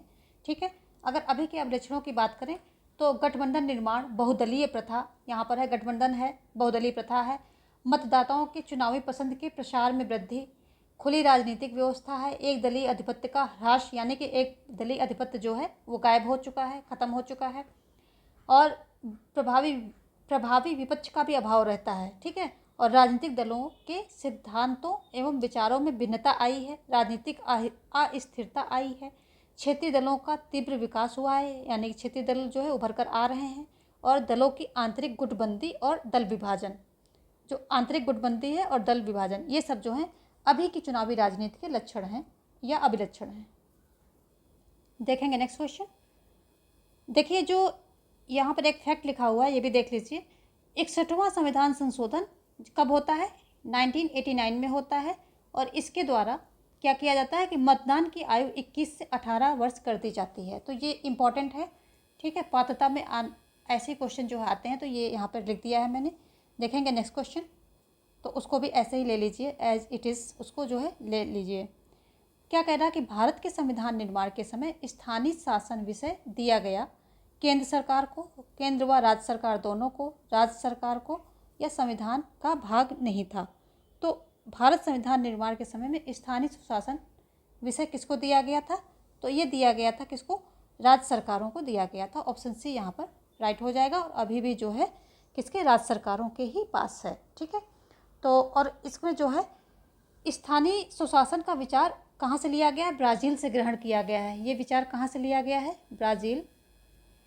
स्थानीय सुशासन का विचार ब्राज़ील से ग्रहण किया गया है। और स्थानीय ये जो सुशासन है इसके निकायों को संवैधानिक दर्जा प्रदान करने की सिफारिश थुंगन समिति द्वारा दी गई थी। तो जो संवैधानिक दर्जा की बात करें अगर हम, तो कौन सी किसने सिफारिश की? थुंगन समिति के द्वारा। थुंगन समिति के द्वारा जो है इसको सिफारिश की गई थी। कब की गई? थुंगन समिति जो है 1989 में गठित की गई थी। इसी ने कहा था कि इसको जो है पंचायतों को संवैधानिक दर्जा प्रदान किया जाए, तभी जो है इनका प्रभावकारी स्थायित्व यहाँ पर यानी कि प्रदर्शन ये कर पाएंगी, ऐसा इन्होंने बोला था। चलिए देखेंगे नेक्स्ट क्वेश्चन। यहाँ पर जो है ऑप्शन सी आपका राइट हो रहा है। नेक्स्ट क्वेश्चन क्या कह रहा है कि किस वर्ष तक भारत ने चुनावों में पूरी तरह ईवीएम का उपयोग करना शुरू कर दिया था? 1992, 1984, 1910 या 2004? तो ये 2004 में जो है इसने शुरू किया था। ऑप्शन डी यहाँ पर आपका राइट हो जाएगा। ठीक है, और यदि बात करें कि ये जो है 1990 के दशक तक ईवीएम का प्रयोग शुरू हो गया। ये यदि दशक पूछता है तो 1990 के दशक तक जो है ये जो है शुरू हो गया। तो ये भी क्वेश्चन पूछता है कि कब तक होगा, तो 1990 के दशक पूछेगा तो 1990 हो जाएगा। ईवीएम का प्रयोग शुरू हो गया था इसका। और अगर बात करें कि ईवीएम का पहला प्रयोग कहाँ हुआ था, तो ये हुआ था केरल के, जो केरल के ये पारावूर विधानसभा थी। पारावूर विधानसभा के जो चुनाव हुए थे विधानसभा निर्वाचन क्षेत्र में, कहाँ यहीं पर हुआ था। और 50 मतदान केंद्रों में हुआ था इसका जो है 50 मतदान केंद्रों में इसका प्रयोग हुआ था। तो यहाँ से कितने क्वेश्चन बन गए कि जो है पूरी तरह से 2004 में शुरू किया। दशक पूछता है तो 1990 के दशक में शुरू हो गया था। पहली बार कहाँ शुरू हुआ? तो केरल के पारावूर विधानसभा जो निर्वाचन क्षेत्र थे उसमें 50 निर्वाचन क्षेत्रों में इसका प्रयोग किया गया था। और ये जब पहली बार केरल में होता है पहली बार, तो उसकी डेट भी पूछ सकता है। तो कब हुआ था? ये हुआ था 1982 में। ठीक है, पहली बार 1982 में। और महीना कौन सा था? मई में 1982 में जो है केरल के पारावूर विधानसभा चुनाव में ये प्रयोग किया गया था। देखेंगे नेक्स्ट क्वेश्चन। अगला क्वेश्चन क्या कह रहा है कि संविधान के किस अनुच्छेद के तहत प्रत्येक निवासी स्वस्थ दिमाग का वयस्क नागरिक और अपराध, भ्रष्टाचार या अवैध व्यवहार के आधार पर कानूनी रूप से प्रतिबंधित नहीं होने वाला व्यक्ति मतदान के रूप में पंजीकृत होने का हकदार है? किसमें कहा गया?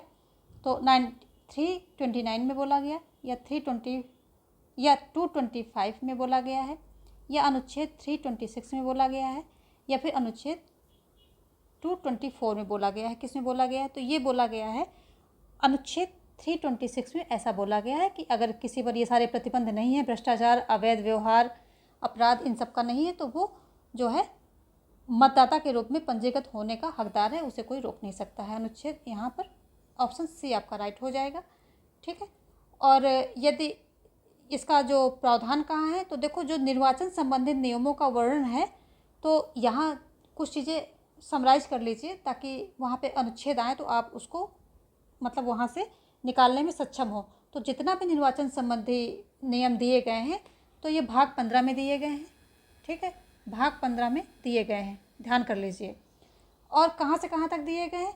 वही 324 से 329 के बीच में दिए गए हैं। 324 से 329 के बीच में दिए गए हैं। इसी में देखो यहाँ पर निर्वाचन आयोग का दे दिया गया है और 25 में कह दिया गया है कि लिंग भेद और इन सब के जन्म स्थान के आधार पर किसी को जो है मतदाता सूची में भेदभाव नहीं किया जाएगा मतदाता बनने के लिए।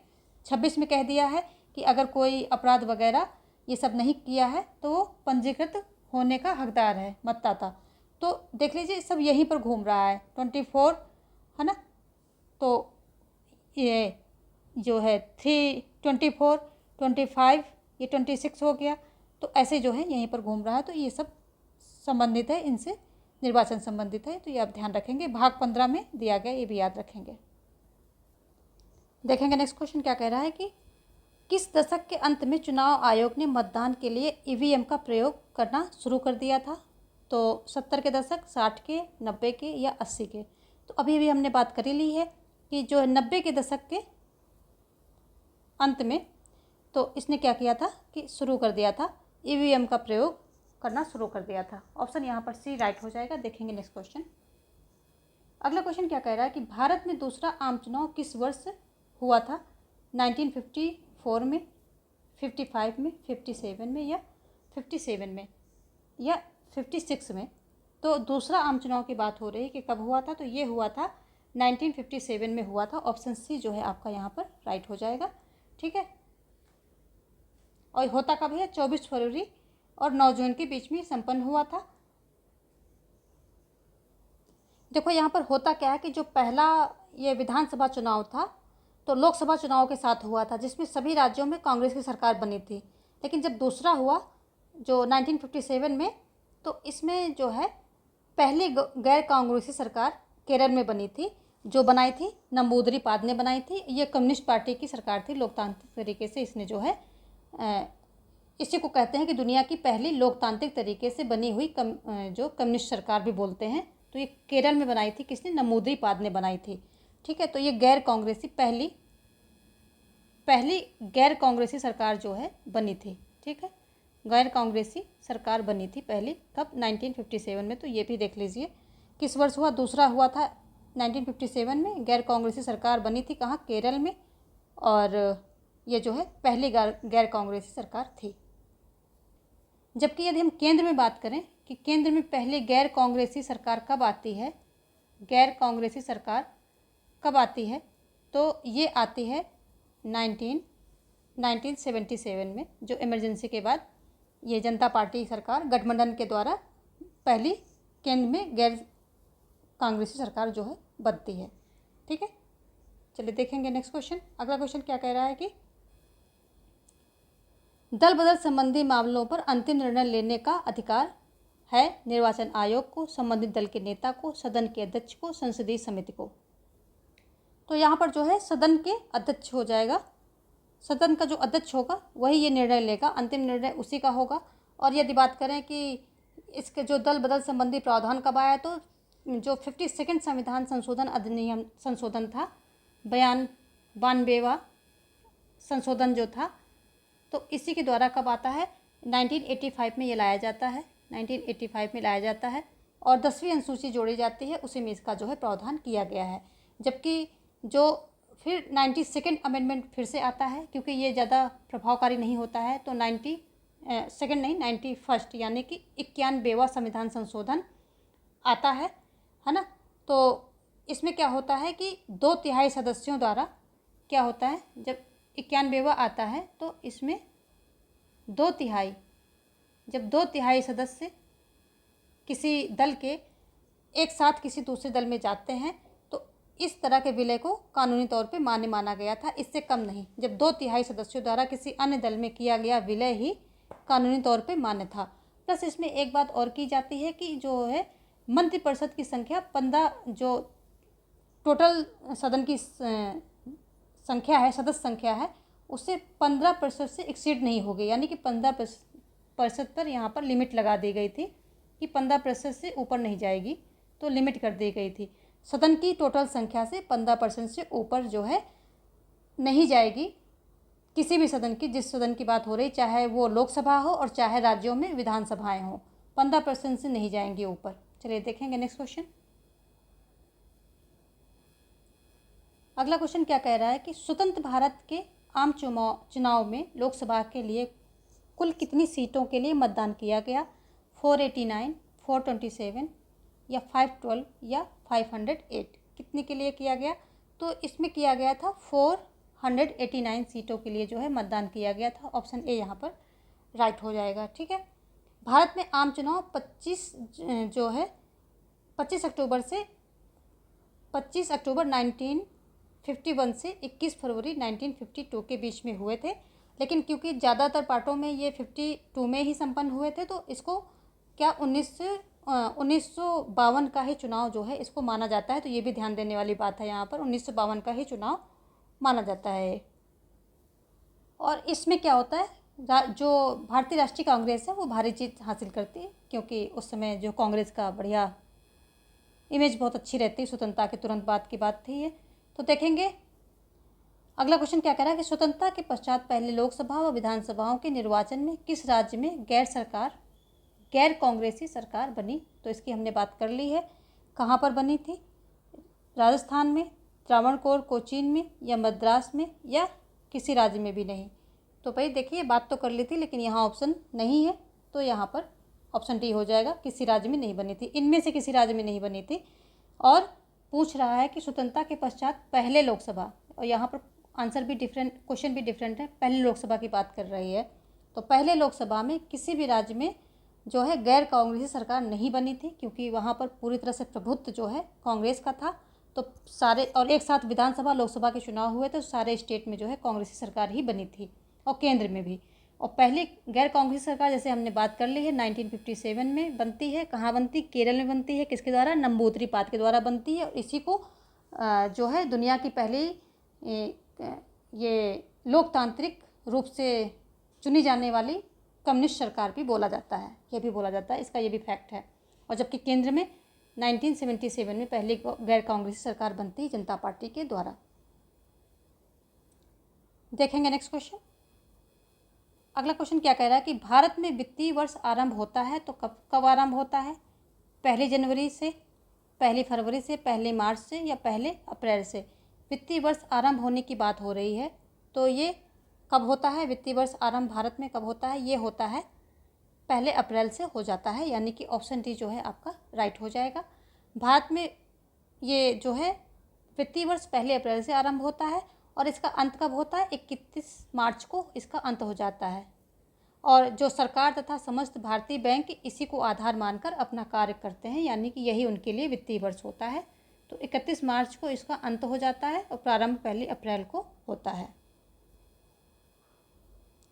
देखेंगे नेक्स्ट क्वेश्चन क्या कह रहा है कि संविधान के किस अनुच्छेद के तहत यह उपबंधित है कि निर्वाचक नामावली धर्म, मूल, वंश, जाति या लिंग के आधार पर तैयार नहीं की जाएगी?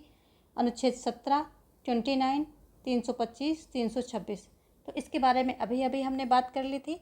तो ये जो है किसके अनुच्छेद जो है 325 है, इसके अनुसार जो है क्या है? मूल, वंश, जाति या लिंग के आधार पर तैयार नहीं की जाएगी, यानी कोई भेदभाव नहीं होगा।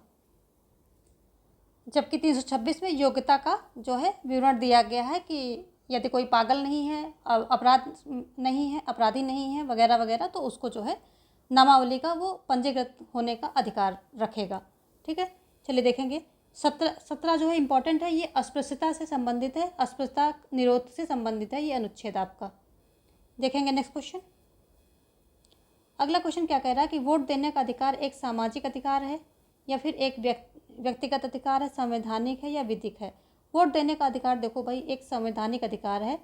वैसे तो ये राजनीतिक भी है, विधिक भी है, संवैधानिक भी है, लेकिन आपको संवैधानिक पे ही टिक करना है, क्योंकि जो यूपीएससी है उसने यही माना है, और विभिन्न आयोगों की जो बुक है रेफरेंस बुक उसमें भी यही है, और वैसे सुप्रीम कोर्ट ने इसको विधिक अधिकार माना है, लेकिन ये संवैधानिक पे आपको टिक करना है। ऑप्शन सी यहाँ पर राइट हो जाएगा। ठीक है, और भारतीय संविधान के अनुच्छेद 326 में वयस्क मताधिकार का उल्लेख किया गया है, यानी कि उसकी योग्यताओं बारे में बताया गया है।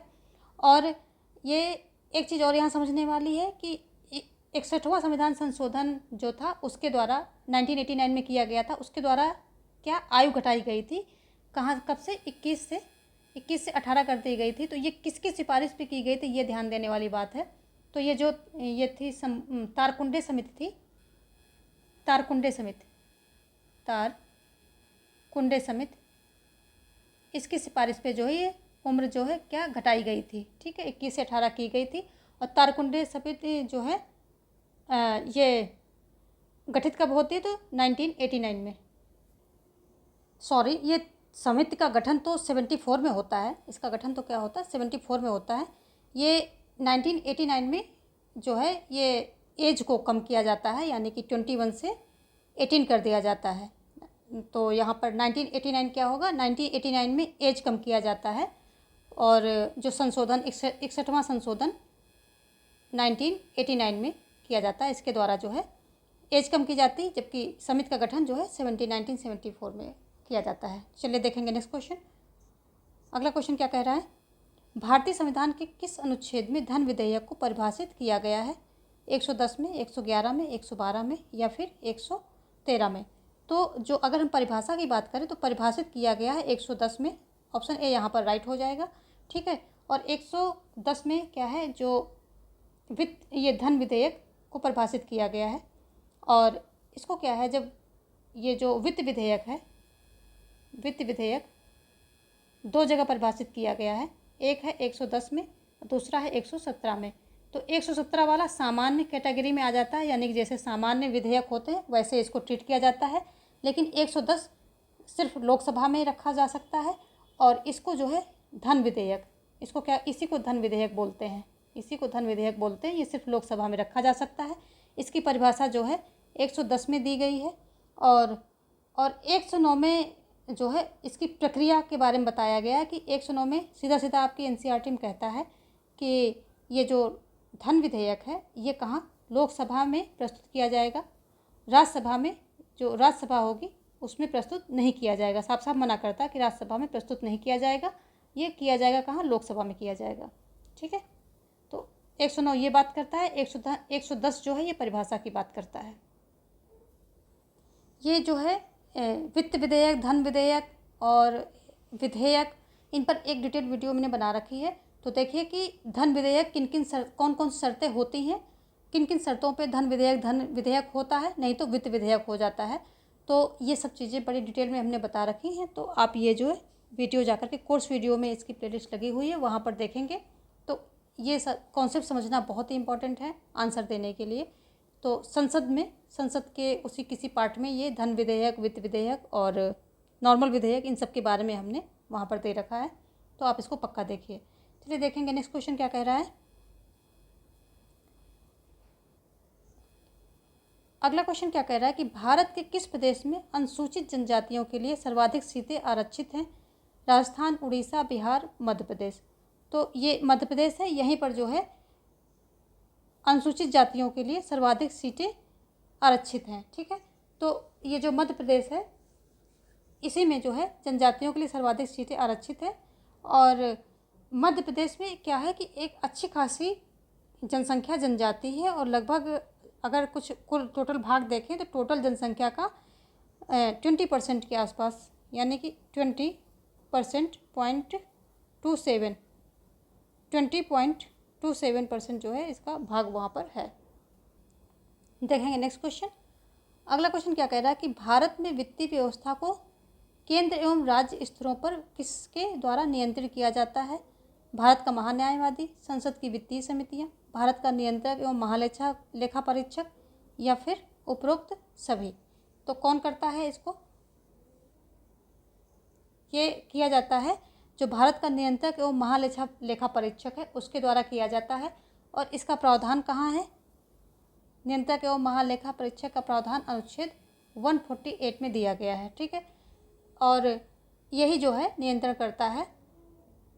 और ये क्या करता है, भारत यानी केंद्र व राज्य सरकार के सभी तरह के लेखों का अंकेक्षण करता है, यानी कि उनकी समीक्षा करता है। तो अनुच्छेद 148 के तहत इसका जो है दिया गया है प्रावधान।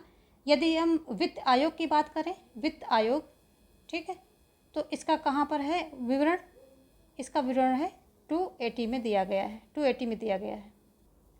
तो ये वित्त आयोग का गठन 5 वर्ष में किया जाएगा, ठीक है। वित्त आयोग का गठन क्या हुआ कि 5 वर्ष में वित्त आयोग का गठन किया जाएगा, और जिसमें क्या होगा, एक अध्यक्ष और 4 सदस्य होंगे, ठीक है। एक अध्यक्ष होगा और 4 अन्य सदस्य होंगे। और इसका अगर मुख्य कार्य क्या होता है तो केंद्र व राज्यों सरकारों के मध्य वित्तीय संबंधों का निर्धारण करना होता है। तो ये वित्त आयोग हो गया और ये जो संबंधी निर्धारण करता है और ये क्या करता है, जो इनके द्वारा काम किए जाते हैं उनके जो रिपोर्ट होती हैं, उनका जो पूरा ब्यौरा होता है उसका ये परीक्षण करता है। देखेंगे नेक्स्ट क्वेश्चन। अगला क्वेश्चन क्या कह रहा है कि अब तक गठित विभिन्न वित्त आयोगों के अध्यक्ष पद पर निम्नलिखित में से कौन सा व्यक्ति कभी नहीं रहा है।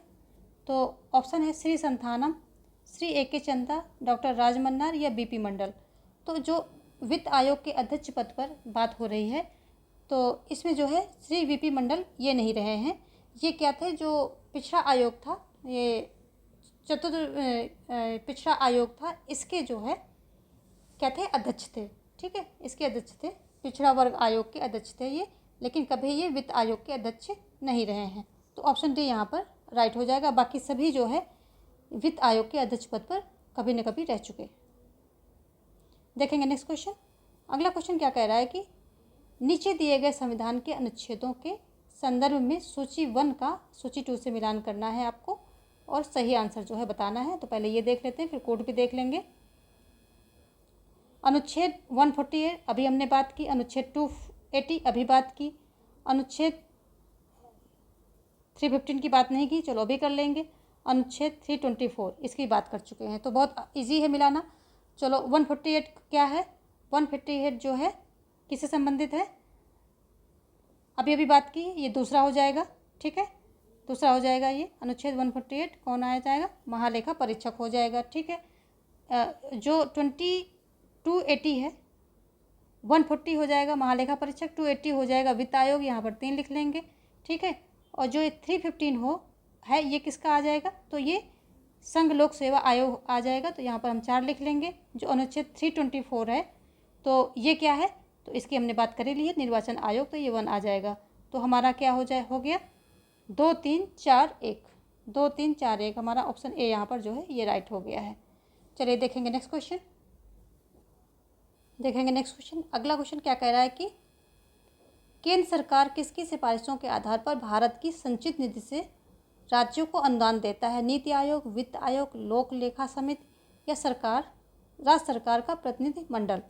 तो ये देता है वित्त आयोग, ऑप्शन बी यहाँ पर राइट हो जाएगा। वित्त आयोग के सिफारिशों के आधार पर भारत की संचित निधि से राज्यों को अनुदान देता है। ठीक है, और ये अनुच्छेद प्रावधान इसका कहाँ है, संविधान के अनुच्छेद 275 के तहत जो है केंद्र द्वारा राज्यों को अनुदान दिए जाने का प्रावधान किया गया है। तो 275 में केंद्र द्वारा राज्यों को अनुदान दिया जाता है। ठीक है, सहायता अनुदान के माध्यम से होता क्या है कि जो अलग अलग राज्यों में संसाधन की असमानता है उसको घटाने का प्रयास किया जाता है। जिन राज्यों के पास संसाधन कम होते हैं उनको सहायता अनुदान ज़्यादा दे करके असमानता को घटाया जाता है और विकास को जो है बढ़ाया जाता है। देखेंगे नेक्स्ट क्वेश्चन क्या है कि भारत के राष्ट्रपति द्वारा वित्त आयोग वर्ष के लिए नियुक्त किया जाता है 2, 4, 5 या 6। तो 5 वर्ष के लिए नियुक्त किया जाता है, ऑप्शन सी यहाँ पर राइट हो जाएगा। ठीक है, भारत के राष्ट्रपति द्वारा वित्त आयोग 5 वर्ष के लिए नियुक्त किया जाता है और वित्त आयोग एक संवैधानिक जो है निकाय है। इसमें जो है एक अध्यक्ष होता है, 4 अन्य सदस्य होते हैं और राष्ट्रपति द्वारा जो है क्या गठित किया जाता है। ठीक है, इनकी नियुक्ति भी वही करता है। 280 जो अनुच्छेद क्या है, 280 में इसका जो है प्रावधान किया गया है। तो ये सारी बातें आप याद रखेंगे। ठीक है, और ये संवैधानिक निकाय है क्योंकि इसका संविधान में इसका वर्णन किया गया है। जो 15वें वित्त आयोग के अध्यक्ष हैं वो श्री एन सिंह जी हैं। ठीक है, देखेंगे नेक्स्ट क्वेश्चन क्या कह रहा है। अगला क्वेश्चन कह रहा है कि जिस वित्तीय वर्ष में भारत में शून्य आधारित बजट की शुरुआत की गई थी वह था 1986 से 87, 87 से 88, 88 से 89 या 89 से 90। तो इसकी शुरुआत जो है शून्य आधारित बजट की शुरुआत की गई थी 1987 से 88 के इसी में जो है वर्ष में की गई थी। ठीक है, और इसका अगर श्रेय किसको जाता है लागू करने का, यानी कि खोज का श्रेय किसे जाता है, जो पीटर फिर हैं, पीटर फिर हैं, इनको जाता है। और इसकी शून्य आधारित बजट की विशेषता क्या होती है कि इसमें जो है किसी भी चीज़ को पहले से मानकर नहीं चलना होता है। हर चीज़ की शुरुआत जीरो से करनी यानी शून्य से की जाए। इसमें प्रत्येक कार्यक्रम को बजट में शामिल करने से पहले उसकी समीक्षा की जानी चाहिए। यानी कि अगर कोई पहले समीक्षा कभी हमने कर रखा है तो उसको जो है ऐसा ना हो कि नहीं इसकी तो हमने समीक्षा कर रखी, इसको ऐसे उठा के डाल लो, नहीं, उसकी भी सबकी समीक्षा होगी, चाहे कोई भी नया सब्जेक्ट है या पुराना है, उसकी समीक्षा होकर के तभी इसमें जो है रखा जाएगा। देखेंगे नेक्स्ट क्वेश्चन है। अगला क्वेश्चन क्या कह रहा है कि निम्नलिखित में से कौन सी अखिल भारतीय सेवा नहीं है? भारतीय पुलिस, भारतीय प्रशासनिक, या भारतीय वन सेवा, या भारतीय विदेश सेवा। तो ये तो जो है आप सबको बहुत इजी क्वेश्चन है, तो ये आ जाएगा ऑप्शन डी, भारतीय विदेश सेवा, यही नहीं है। 3 प्रकार की अखिल भारतीय सेवाएं होती हैं भारत में, कौन कौन सी? तो नंबर 1 है भारतीय पुलिस सेवा, 2 है प्रशासनिक सेवा और 3 है वन सेवा, यानी कि ये तीनों हैं। ठीक है, देखेंगे नेक्स्ट क्वेश्चन। अगला क्वेश्चन क्या कह रहा है कि नोटा को मतदान में भारत की वोटिंग मशीन में कब पहली बार पेश किया गया था? तो कब किया गया? 2001 और 2 में, या 2008 और 9 में, या 13 और 14 में, या 2010 और 11 में। तो ये 2008 और 9 में जो है इसको पहली बार कहाँ सम्मिलित किया गया था? और नोटा का अर्थ क्या होता है? None of the above. ठीक है, नॉन ऑफ द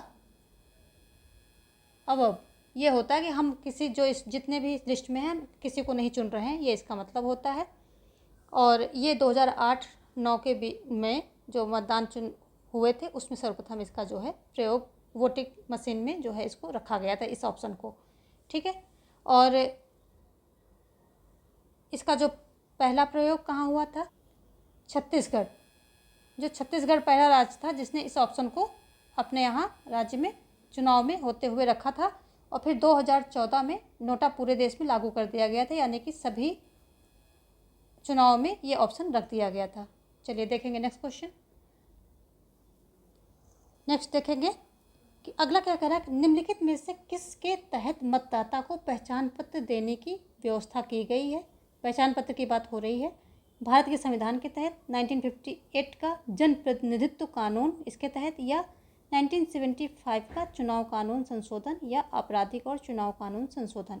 तो ऑप्शन बी यहाँ पर राइट हो जाएगा। जो 1958 का जन प्रतिनिधित्व कानून है इसी के द्वारा जो है मतदाता को पहचान पत्र देने की व्यवस्था की गई है। और इसमें जो है इसमें क्या पारदर्शिता है तो ये काम किया गया था। और 25 जनवरी को सामान्यतः मतदाता दिवस के रूप में मनाया जाता, तो ये भी आप याद रखेंगे। जो 25 जनवरी है, 25 जनवरी क्या है? मतदाता दिवस, मतदाता दिवस के रूप में मनाया जाता है। तो ये क्वेश्चन आपका एक फैक्चुअल है, बन सकता है आंसर। ठीक है, चलिए देखेंगे नेक्स्ट क्वेश्चन क्या कह रहा है। अगला क्वेश्चन कह रहा है कि मुख्य चुनाव आयुक्त अपने कार्यकाल की समाप्ति से पहले कैसे हटाया जा सकता है? संघ लोक सेवा आयोग के सदस्यों की तरह, मुख्य चुनाव आयुक्त की बात हो रही है, सर्वोच्च न्यायालय के जजों की तरह, सर्वोच्च न्यायालय की संस्तुति पर, मंत्रिमंडल की संस्तुति पर। तो ये बताइए कि कैसे हटाया जाएगा? जो मुख्य चुनाव आयुक्त होगा ये कैसे हटाया जाएगा? तो जैसे सर्वोच्च न्यायालय के जज हटाए जाएंगे उसी तरह जो है उसी मतलब प्रक्रिया के द्वारा ये भी हटाया जाएगा उसी तरह से। तो ये मुख्य चुनाव आयुक्त की बात हो रही है। मुख्य चुनाव आयुक्त को जो सर्वोच्च न्यायालय के जज हैं उनकी तरह प्रक्रिया से हटाया जाएगा। लेकिन जो शेष बचे होंगे चुनाव आयुक्त होंगे दूसरे अध्यक्ष के अलावा, यानी कि मुख्य के अलावा अन्य जो होते हैं, तो उनको मुख्य चुनाव आयुक्त की सिफारिश पर हटाया जाएगा। ठीक है, ये मुख्य चुनाव आयुक्त की सिफारिश पर किसके द्वारा? राष्ट्रपति के द्वारा हटाया जाएगा। ये भी ध्यान रखेंगे, सिफारिश पर, इसकी सिफारिश पर राष्ट्रपति हटाएगा इनको, जो अन्य होंगे, ये ध्यान रखेंगे। चलिए देखेंगे नेक्स्ट क्वेश्चन। अगला क्वेश्चन क्या कह रहा है कि सामान्य निर्वाचन हेतु एक निर्वाचन क्षेत्र का निर्धारण किया जाता है राष्ट्रपति के द्वारा, भारत के निर्वाचन आयोग द्वारा, जनगणना आयोग द्वारा, या परिसीमन आयोग द्वारा। तो ये सामान्य निर्वाचन क्षेत्र का निर्धारण परिसीमन आयोग के द्वारा किया जाता है। ऑप्शन जो है डी आपका राइट हो जाएगा। देखेंगे नेक्स्ट क्वेश्चन क्या कह रहा है। अगला क्वेश्चन है किस उम्मीदवार की मांग पर लोकसभा के चुनाव में कौन दोबारा वोट की गिनती का आदेश दे सकता है? मुख्य चुनाव आयुक्त, राज्य का मुख्य आयुक्त, चुनाव क्षेत्र का रिटर्निंग ऑफिसर, भारत का निर्वाचन आयोग। तो उम्मीदवार की मांग पर लोकसभा के चुनाव में दोबारा वोटों की गिनती का आदेश कौन देगा? चुनाव क्षेत्र का रिटर्निंग ऑफिसर देगा। ऑप्शन सी यहाँ पर जो है राइट हो जाएगा। ठीक है, देखेंगे नेक्स्ट क्वेश्चन।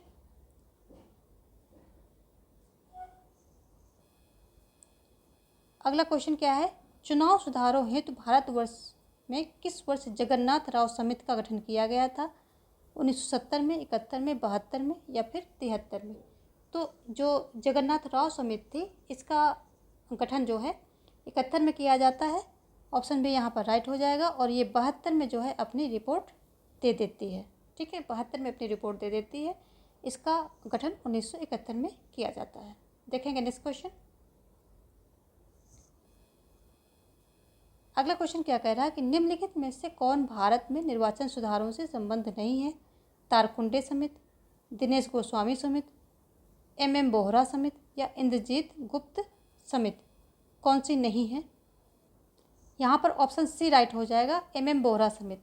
ये जो है क्या है, चुनाव जो निर्वाचन सुधारों से संबंधित नहीं है। और ये संबंधित किससे है? तो जो ये बोहरा समिति है ये राजनीति में अपराध और जो राजनीतिज्ञ हैं और अपराधीकरण था इसका, उसके बीच में साठगांठ से संबंधित है। और ये निर्वाचन से संबंधित नहीं है। तो ये अपराधीकरण से संबंधित है। जो राजनीति में अपराधीकरण था उससे संबंधित है। और ये कब होती है, गठित कब होती है? तो ये 1993 में इसका जो है गठन किया जाता है, बोहरा समिति, NN बोहरा समिति। ठीक है, देखेंगे नेक्स्ट क्वेश्चन। यहाँ अगला क्या है कि किस वर्ष केंद्रीय सतर्कता आयोग अधिनियम पारित किया गया? 2005 में, 2003 में, 2002 में या 1988 में? तो ये 2003 में पारित किया गया था। ऑप्शन बी यहाँ पर आपका जो है सही हो जाएगा। और केंद्रीय सतर्कता आयोग का गठन संथानम समिति की सिफारिश के आधार पर 1964 में किया गया था। ठीक है, तो ये जो इसका है आयोग है, इसका गठन कब किया गया था? 1964 में किया गया था। और अधिनियम जो है 2003 में आया है। और किसके सिफारिश पर किया गया था? जो संथानम समिति की सिफारिश के आधार पर किया गया था। और ये करता क्या है कि जो ये विभिन्न विभाग हैं सरकार के, इनके अधिकारियों कर्मचारियों से संबंधित भ्रष्टाचार नियंत्रण की सर्वोच्च संस्था है। कौन सी? ये केंद्रीय सतर्कता आयोग। ठीक है, और यह सांविधिक दर्जा प्राप्त एक बहुसदस्यीय संस्था भी है। तो ये क्या है? सांविधिक दर्जा प्राप्त है, इसको संवैधानिक नहीं प्राप्त है। तो केंद्रीय सतर्कता आयोग बनता कब है? 1964 में इसका गठन होता है। लेकिन अधिनियम कब आता है? तो ये अधिनियम 2003 में आता है।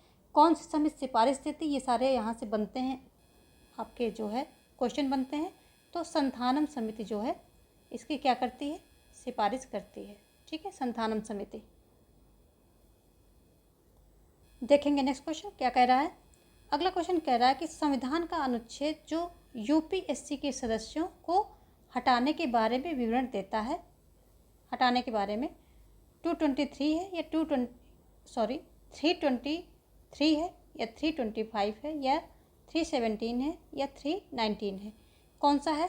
तो अगर हटाने के बारे में बात करें तो अनुच्छेद 317 के तहत यूपीएससी सदस्यों को हटाने का प्रावधान किया गया है। तो ऑप्शन सी यहाँ पर आपका राइट हो जाएगा। ठीक है, लेकिन यदि बात करें, एक बहुत इम्पॉर्टेंट है, क्वेश्चन में आता है कि 323 के तहत यूपीएससी का यह कर्तव्य है कि वह प्रतिवर्ष अपने कार्यों की रिपोर्ट किसको दे? राष्ट्रपति को दे। तो 323 के तहत यूपीएससी का कर्तव्य है कि रिपोर्ट जो है प्रतिवर्ष अपने कार्यों की रिपोर्ट किसको दे? राष्ट्रपति को दे। रिपोर्ट राष्ट्रपति को दे। तो ये जो है इम्पॉर्टेंट है। ठीक है, इसलिए यहाँ पर इसको डिस्कस करना जरूरी था। देखेंगे नेक्स्ट क्वेश्चन। अगला क्वेश्चन क्या कह रहा है? ये भी संघ लोक सेवा से ही है। संघ लोक सेवा आयोग का सदस्य कदाचार के आधार पर हटाया जा सकता है। संघ लोक सेवा आयोग का अध्यक्ष द्वारा, संसदों के दोनों सदनों द्वारा महाभियोग लगाकर, राष्ट्रपति द्वारा उच्चतम न्यायालय द्वारा की गई जो सिफारिश है उसके आधार पे, या प्रधानमंत्री द्वारा मंत्रिमंडल की अनुशंसा के आधार पे। तो जो अगर यह मिसबिहेवियर का पात्र है तो हटाया जाएगा किसके द्वारा? राष्ट्रपति के ये आदेश द्वारा हटाया जाएगा। तो यहाँ पर जो है ऑप्शन सी सही हो जाएगा। हटाया जाएगा राष्ट्रपति द्वारा, लेकिन उच्चतम न्यायालय के द्वारा जो जांच की जाएगी और जांच करने के बाद जब उसको मिसबिहेवियर यानी कि कदाचार का पात्र पाया जाएगा तब उसकी सिफारिश पे हटाया जाएगा। ठीक है, तो यहाँ पर ऑप्शन जो है आपका सी राइट हो जाएगा। ये सारे जो है इंपॉर्टेंट हैं, इनको ध्यान से देखिए, क्वेश्चन यहीं से बनेंगे आपके। तो ये 38 क्या कह रहा है, संयुक्त लोक सेवा आयोग की नियुक्ति की जा सकती है भारत के राष्ट्रपति के आदेश पर, भारत की संसद के द्वारा अधिनियम से, संघ लोक सेवा आयोग के प्रस्ताव से, राज्यों के राज्यपाल की संस्तुतियों पर, तो किस पर जो है नियुक्त की जा सकती है। तो ये जो है भारत की संसद द्वारा अधिनियम से, तो भारत की संसद के द्वारा अधिनियम से जो है इससे जो है नियुक्त की जाती है। ऑप्शन बी यहाँ पर जो है राइट हो जाएगा। तो ये जो संयुक्त लोक सेवा आयोग है इसका समझ लीजिए, ये इसका उपबंध कहाँ पर है, तो 315 में इसका उपबंध किया गया है संयुक्त लोक सेवा आयोग का। तो अनुच्छेद 315 के अंतर्गत 2 या 2 से अधिक राज्य मिलकर एक संयुक्त लोक सेवा आयोग बना सकते हैं यदि राज्य का विधानमंडल इस आशय का संकल्प पारित कर दे तो। ठीक है, तो ये हो जाएगा 315 के अंतर्गत संयुक्त लोक सेवा आयोग का प्रावधान किया गया है 2 या 2 से अधिक राज्यों में। और 316 के अंतर्गत संयुक्त लोक सेवा आयोग के अध्यक्ष एवं सदस्यों की नियुक्ति कौन करता है, राष्ट्रपति करता है। तो 316 के तहत क्या है, नियुक्ति करता है राष्ट्रपति करता है, अध्यक्ष और अन्य सदस्यों की जो है नियुक्ति राष्ट्रपति करता है। अभी अभी हमने 17 देखा था, 317 में क्या था, इनको हटाए जाने का प्रावधान किया गया था। ठीक है, फिर हमने क्या देखा था, हमने एक और देखा था 323, वो भी इम्पॉर्टेंट था, 323। ठीक है, इसमें क्या था, इसमें 323 में था कि यूपीएससी का कर्तव्य है कि अपने कार्यों की रिपोर्ट प्रतिवर्ष किसको दे, राष्ट्रपति को दे। तो ये जो है 4-5 हैं, यही जो है पीजीटी लेवल में इन्हीं से क्वेश्चन ज़्यादा से ज़्यादा पूछेगा, इसके ऊपर नहीं जाएगा, यही 4-5 इसमें इंपॉर्टेंट हैं। तो यहाँ पर सारे हमने लिख दिए, ये जो है ये तो इसका हो गया। ठीक है, संयुक्त अधिनियम का यहाँ पर आएगा, ये संयुक्त लोक सेवा आयोग का हो गया, 16 नियुक्त से हो गया, 17 हो गया हटाने से संबंधित हो गया, और ये रिपोर्ट से संबंधित हो गया, रिपोर्ट देगा यूपीएससी अपनी रिपोर्ट जो है कार्यों की रिपोर्ट राष्ट्रपति को देगा। तो ये सारे जो है यहाँ पे हमने कर दिए हैं। अगला क्या कह रहा है कि भारत में कैग की भूमिका के बारे में निम्नांकित वक्तव्य जो हैं कौन सा सही है। कैग वित्तीय असावधानी का पता लगाने का यंत्र है, इसके कार्यों को संघीय स्तर पर वित्त मंत्रालय परिभाषित करता है। कैग की सिफारिशों की जांच न्यायपालिका कर सकती है। कैग प्रधानमंत्री कार्यालय के अधीन कार्य करता है। तो सबसे पहले देख लेते हैं कि जो भारतीय संविधान है इसमें अनुच्छेद 48 से 51 तक नियंत्रक एवं लेखा परीक्षक के बारे में प्रावधान किया गया है। ठीक है, नियुक्त किस में है, 148 में है, और 148 से 151 तक जो है पूरा प्रावधान इसके बारे में किया गया है, कैग के बारे में, नियंत्रक एवं महालेखा परीक्षक। और इसमें अब हम बात कर लेते हैं कि कौन सा वक्तव्य सही है। तो कैग वित्तीय असावधानी का पता लगाने का यंत्र है, ये सही है। और ये करता क्या है कि जो सारी सरकारों का खर्चा होता है उसका लेखा जोखा निकाल करके अपनी रिपोर्ट तैयार करके राष्ट्रपति के समक्ष प्रस्तुत करता है, राष्ट्रपति उसको संसद में रखवाता है, और संसद में इसकी रिपोर्ट की जांच कौन करता है, लोक लेखा समिति करती है। ठीक है, लोक लेखा समिति इसकी रिपोर्ट की जांच करती है। और लोक लेखा समिति का अध्यक्ष कौन होता है, विपक्ष का नेता होता है, विपक्ष का कोई व्यक्ति होता है, सदस्य होता है। ठीक है, ये सारी बातें इससे संबंधित हो गई। हमने जो संसदीय समितियां बनाई हैं उसको यदि आपने देख लिया तो एग्ज़ाम पॉइंट ऑफ व्यू से बनाया है, वहाँ अगर आपने देख लिया जा कर के तो आपका समितियों से संबंधित कोई क्वेश्चन गलत होगा ही नहीं। तो उसको आप पक्का देखिए, थोड़ा सा टाइम अगर आप मैनेज करेंगे तो वहाँ पर आपके आंसर जो है पूरे सही जाने की कोशिश, मतलब सही जाएंगे। क्योंकि जैसे संसदीय समितियाँ हैं, इलेक्टोरल सिस्टम है, संसद और जो विधेयक है, वित्त विधेयक है, इन सबको जब तक आप डीप में जा कर के नहीं पढ़ेंगे तब तक एक एक क्वेश्चन कब तक करेंगे। ये इन सब का जो है वीडियो हमने कहाँ लगा रखा है, कोर्स जो प्लेलिस्ट है, कोर्स प्लेलिस्ट में जाइए, बहुत सारे बेनिफिट एकदम एग्जाम पॉइंट ऑफ व्यू से हमने फैक्ट निकाल के वहाँ पर निचोड़ करके रखा है। तो एक प्रकार से वहाँ आपको निचोड़ मिलेगा पूरे एग्ज़ाम का, और बहुत कम समय में बहुत ज़्यादा आप वहाँ पर आउटपुट पाएंगे। तो पक्का देखिए और देख करके अपना जो है एग्ज़ाम में अच्छा परफॉर्मेंस कीजिए। देखिए चले आगे हम यहाँ पर फिलहाल देखते हैं अगला क्वेश्चन क्या कह रहा है कि किसी पंचायत की समयावधि पूर्ण होने से पूर्ण भंग किए जाने की स्थिति में गठित पंचायत कार्य करेगी। इसकी हमने बात कर ली है बहुत अच्छे से, तो यहाँ हम फटाफट चलेंगे थोड़ा सा। तो जब भंग हो जाएगी, समयावधि से पूर्ण जो भंग हो जाएगी, तो स्थिति में गठित पंचायत कार्य करेगी। जो दोबारा पंचायत गठित हो जाएगी तो शेष बचे हुए समय के लिए वो कार्य करेगी। ऑप्शन यहाँ पर ए सही हो जाएगा। ठीक है, जो बचा हुआ समय होगा उतना ही कार्य करेगी। लेकिन अगर 6 महीने से कम का समय बाकी है तो चुनाव नहीं होगा। हमने ये भी बात की थी, चुनाव नहीं होगा। ठीक है, तो ये सारी बातें जो हैं और ध्यान रखिए। और ये जैसे ही अपना समय पूरा करेगी तो ये भंग हो जाएगी, जो नई गठित हुई होगी, और फिर से अपने टाइम पर मतलब 5 साल के बाद इसका चुनाव होता है, तो 5 साल बाद इसका फिर से जो है चुनाव होगा। देखेंगे नेक्स्ट क्वेश्चन। इसमें और ज़्यादा हम करेंगे नहीं, क्योंकि इसके बारे में हमने बहुत ज़्यादा पहले ही डिस्कस कर लिया है, तो सब कुछ आपको पता है। सिर्फ आप क्वेश्चन जो होंगे वही देखेंगे। और नगर निगम का सृजन किया जाता है, किसके द्वारा किया जाता है? राज्यपाल के द्वारा, राज्य विधायन द्वारा, उपायुक्त द्वारा, या कोई नहीं। तो भाई नगर निगम का सृजन क्या है? राज्य विधायन, जो विधि बना देगी राज्य, तो उसी के द्वारा जो है राज्य विधायन के द्वारा इसका सृजन किया जाता है। ठीक है, चलेंगे देखेंगे हमने इस क्वेश्चन। एक बात यहाँ और देख लीजिए कि जो संघ राज्य क्षेत्र होंगे, संघ राज्य क्षेत्र होंगे, तो इनका क्या होगा? इन क्षेत्रों में नगर निगम का सृजन कौन करेगा? राष्ट्रपति द्वारा किया जाएगा। ठीक है, तो यहाँ पर नगर निगम का सृजन कौन करेगा? राष्ट्रपति करेगा, राष्ट्रपति। ठीक है, नॉर्मल जो होंगे तो राज्यों में राज्य विधायन द्वारा होगा, लेकिन अगर संघ है, यूटीज है, तो वहाँ पर राष्ट्रपति के द्वारा किया जाएगा। देखेंगे नेक्स्ट क्वेश्चन। अगला क्वेश्चन क्या कह रहा है कि किस प्रधानमंत्री के कार्यकाल में 73rd संविधान संशोधन विधेयक पारित हुआ था? तो इस पर भी हमने बात कर ली है। तो ये पारित हुआ था पीवी नरसिम्हा राव के समय में। तो चाहे वो 73rd हो चाहे 74th हो, तो दोनों ही 19 कब हुए थे? 1992 में हुए थे। और 73rd पंचायती राज से है, 74 नगर पालिकाओं से है। 73rd लागू कब होता है? 24 अप्रैल 1993 को लागू होता है, और 24 अप्रैल को क्या पंचायती दिवस मनाया जाता है। इसी तरह से जो 74 है वो लागू कब होता है? ये नगर पालिकाओं से संबंधित है 74, और 1 जून को लागू होता है 1993 में। ये सारी बातें आप बार बार रिपीट करेंगे तो आपको याद रहेंगी। आगे क्या है कि स्थानीय सुशासन का जनक किसे कहा जाता है? लॉर्ड कॉर्नवालिस को, लॉर्ड रिपन को, वॉरेन हेस्टिंग, लॉर्ड डलहौजी। तो ये लॉर्ड जो है रिपन है, इनको ही कहा जाता है। इन्होंने जो है स्थानीय सुशासन में प्रस्ताव, मतलब स्थानीय जो शासन था उसके लिए प्रस्ताव दिया था। कब? 1882 में दिया था।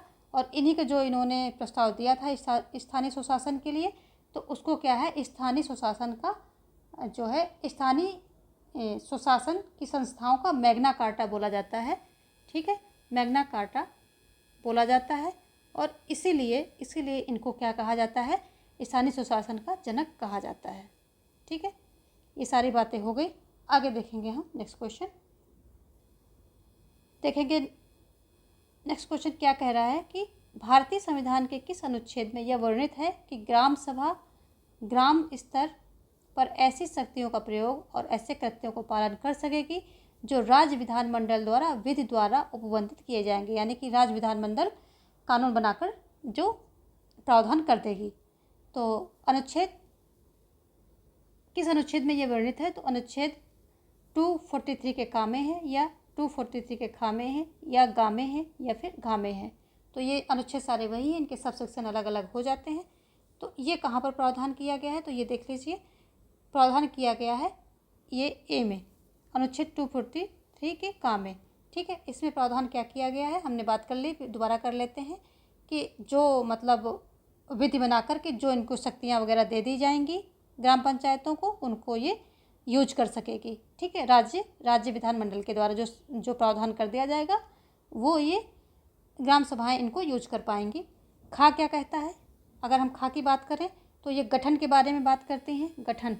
ठीक है, गठन के बारे में बात करते हैं, और ये कहते हैं कि ग्राम ग्राम स्तर पर, मध्यवर्ती स्तर पर, जिला स्तर पर ग्राम पंचायतों का गठन किया जाएगा। 1 कहता है, जबकि 2 कहता है कि मध्यवर्ती स्तर पर यदि 20 लाख से जो है कम जनसंख्या है तो यहाँ पर गठन नहीं होगा। जो मध्यवर्ती यही कहता है कि यदि वहाँ पर 20 लाख से संख्या कम है जनसंख्या तो नहीं होगा। जबकि गा क्या कहता है कि इनकी गा जो है इनकी संरचना के बारे में बात करता है, संरचना के बारे में बात करता है। और यदि घा की बात करें तो स्थानों की जो आरक्षण किया गया है, आरक्षण की बात हुई है तो उसकी बात करता है। आरक्षण में ओबीसी का आरक्षण नहीं है, ये ध्यान रखेंगे, अक्सर यही क्वेश्चन आता है। तो ओबीसी का आरक्षण नहीं है, ये राज्य पर डिपेंड, राज्य के ऊपर छोड़ा गया है कि कितना वो देगा या नहीं देगा। लेकिन इसका संविधान में कोई इसका उल्लेख नहीं दिया गया है। SC ST का उल्लेख किया गया है। किसका? SC ST का उल्लेख किया गया है। ठीक है, SC ST का उल्लेख किया गया है। और महिलाओं के जो 2/3 आरक्षण का भी उल्लेख किया गया है। महिलाएं में सभी कैटेगरी आ जाएंगे, यानी कि वो आरक्षित हो चाहे अनारक्षित हो, सभी प्रकार की महिलाएं वहाँ पर आ जाती हैं। अगला क्वेश्चन क्या कह रहा है कि निम्नलिखित पर ध्यान दें। यहाँ पर सेंटेंस है, जिला बोर्ड, नगर निगम, अनुसूचित क्षेत्र प्राधिकरण एवं नगर क्षेत्र समिति, टाउनशिप समिति एवं पोस्ट ट्रस्ट, इनमें से कौन सा भारत में शहरी स्थानीय संस्था या संस्थाएं हैं? तो सिर्फ 1 है, 2 3 है, या 1 2 4 है, या 2 3 4 है। तो इसमें से कौन सा सही हो जाएगा? इसमें से 2 3 और 4 ये हो जाएंगे राइट आंसर। तो यहाँ पर नगर निगम, अनुसूचित क्षेत्र प्राधिकरण और टाउनशिप समिति एवं पोस्ट ट्रस्ट ये क्या हो जाएंगे? राइट हैं। तो यहाँ पर ऑप्शन डी आपका राइट हो जाएगा। इसके अलावा अगर बात करें कि कौन सी जो है क्षेत्रीय समिति, जो नगर क्षेत्र समिति शहरी स्थानीय संस्थाएं हैं, तो अन्य शहरी स्थानीय संस्थाएं की बात करते रहते हैं। नगर पालिका परिषद, महानगर निगम, शहरी क्षेत्र समिति, छावनी बोर्ड, और ये जो है सारी कौन सी उद्देश्य विशेष हेतु गठित एजेंसियां, ये सारी जो हैं ये से नगरीय जो शहरी स्थानीय संस्थाएं हैं उनसे संबंधित हैं। ठीक है, और ये जो है 74 संविधान संशोधन के द्वारा इसका जो है प्रावधान किया जाता है 1992 में। और 243Q के अंतर्गत 3 प्रकार की नगर पालिकाओं की संरचना की बात की गई, जो हमने पहले बताया था। नंबर 1 नगर पंचायत, नंबर 2 नगर पालिका परिषद, नंबर 3 नगर पालिका निगम।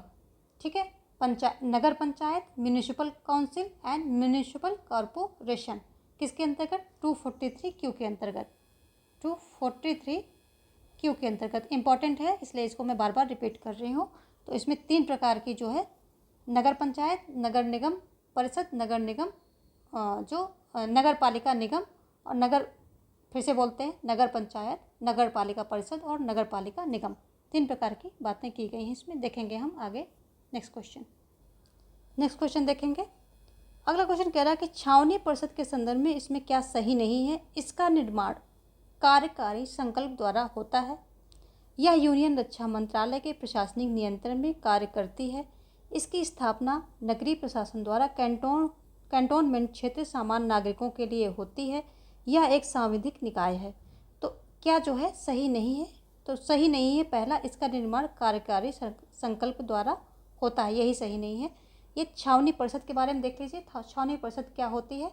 ये ऐसा स्थान होता है जहाँ जो है ये सैन्य बल रहते हैं या उनकी फैमिलीज़, मतलब उनके जो क्वार्टर्स होते हैं, सिंपल लैंग्वेज में समझिए, ये सैन्य बल होते हैं जहाँ उनके ऑफिस यूनिट वगैरह होती हैं और उसके आसपास जो उनके क्वार्टर्स होते हैं, उनकी फैमिलीज़ रहती हैं, और उसके भी आसपास जो सन्निकट एरिया होते हैं जो कि उन फैमिलीज़ यानी कि उन सैन्य बलों को जो बेसिक सुविधाएं होती हैं, बेसिक चीज़ें होती हैं वो आवंटित करते हैं, यानी कि उनकी सुविधाएं प्रोवाइड करते हैं, यानी कि छोटी मोटी मार्केट हो गई, कॉम्प्लेक्स हो गए, शॉपिंग चीज़ें, जो बेसिक ज़रूरतों की चीज़ें जो होती हैं, तो उस एरिया को भी, जो उनके सन्निकट एरिया होते हैं और उनको सारी चीज़ें, बेसिक चीज़ें प्रोवाइड कराते हैं, उसको भी छावनी के अंदर ही रख दिया जाता है। ठीक है, तो ये क्या हो गया? छावनी परिषद हो गई, यानी कि ये जो है सेनाओं से संबंधित है। सेना जहाँ पर रहेगी, उनके क्वार्टर्स जहाँ होंगे और उसके आसपास जो एरिया होगा जो उनको बेसिक चीज़ें प्रोवाइड करेगा, वो भी छावनी के अंतर्गत ही आ जाएगा। तो यहाँ पर जो है प्रत्येक छावनी के लिए, जो इसको छावनी बोलते हैं, ठीक है, कैंटोनमेंट या छावनी हिंदी में बोलते हैं, प्रत्येक छावनी के लिए एक छावनी बोर्ड होगा। प्रत्येक बोर्ड संविधान के अनुच्छेद 243 ताकि खंड अंगा के अधीन कुछ प्रयोजनों के लिए नगर पालिका समझा जाएगा। जैसे कि अनुदान और आवंटन प्राप्त करना, भाई वहाँ भी तो ज़रूरतें पड़ती हैं। और केंद्रीय सरकार की समाज कल्याण, लोक स्वास्थ्य, सुरक्षा, सफाई, नवीनीकरण, शिक्षा के स्कीमों को लागू करना। अतः छावनी परिषद का निर्माण कार्यकारी संकल्प द्वारा नहीं होता है। तो ये जो कार्यकारी संकल्प होता है इसके द्वारा नहीं किया जाता है। ठीक है, इसके छावनी परिषद के बारे में थोड़ा आप डिटेल में पढ़ लीजिए, क्योंकि यहाँ पर सारी चीज़ें बताना संभव नहीं है और छावनी परिषद से आपका जो क्वेश्चन बन सकता है। देखेंगे नेक्स्ट क्वेश्चन क्या कह रहा है। पंचायती राज से संबंधित है। पंचायती राज के लिए अशोक मेहता समिति का गठन किसने किया था? जवाहरलाल नेहरू ने, इंदिरा गांधी या मोरारजी देसाई या वीपी सिंह ने? तो इसका गठन जो है किसका, अशोक मेहता समिति का गठन किया था मोरारजी देसाई ने। यहाँ पर जो है ऑप्शन सी आपका जो है राइट हो जाएगा। ठीक है, और ये कब किया गया था? दिसंबर 1977 में किया गया था। ठीक है, 1977 दिसंबर 1977 में मोरारजी देसाई के कार्यकाल में किया गया था। और ये 13 सदस्यीय जो है समिति थी, 13 सदस्य इसमें थे। ठीक है, 13 सदस्य थे और अशोक मेहता जो है इसके क्या अध्यक्ष थे। और 1978 में इन्होंने अपनी रिपोर्ट दे दी थी। तो 77 में गठित हुई, 78 में इसने रिपोर्ट दे दी थी।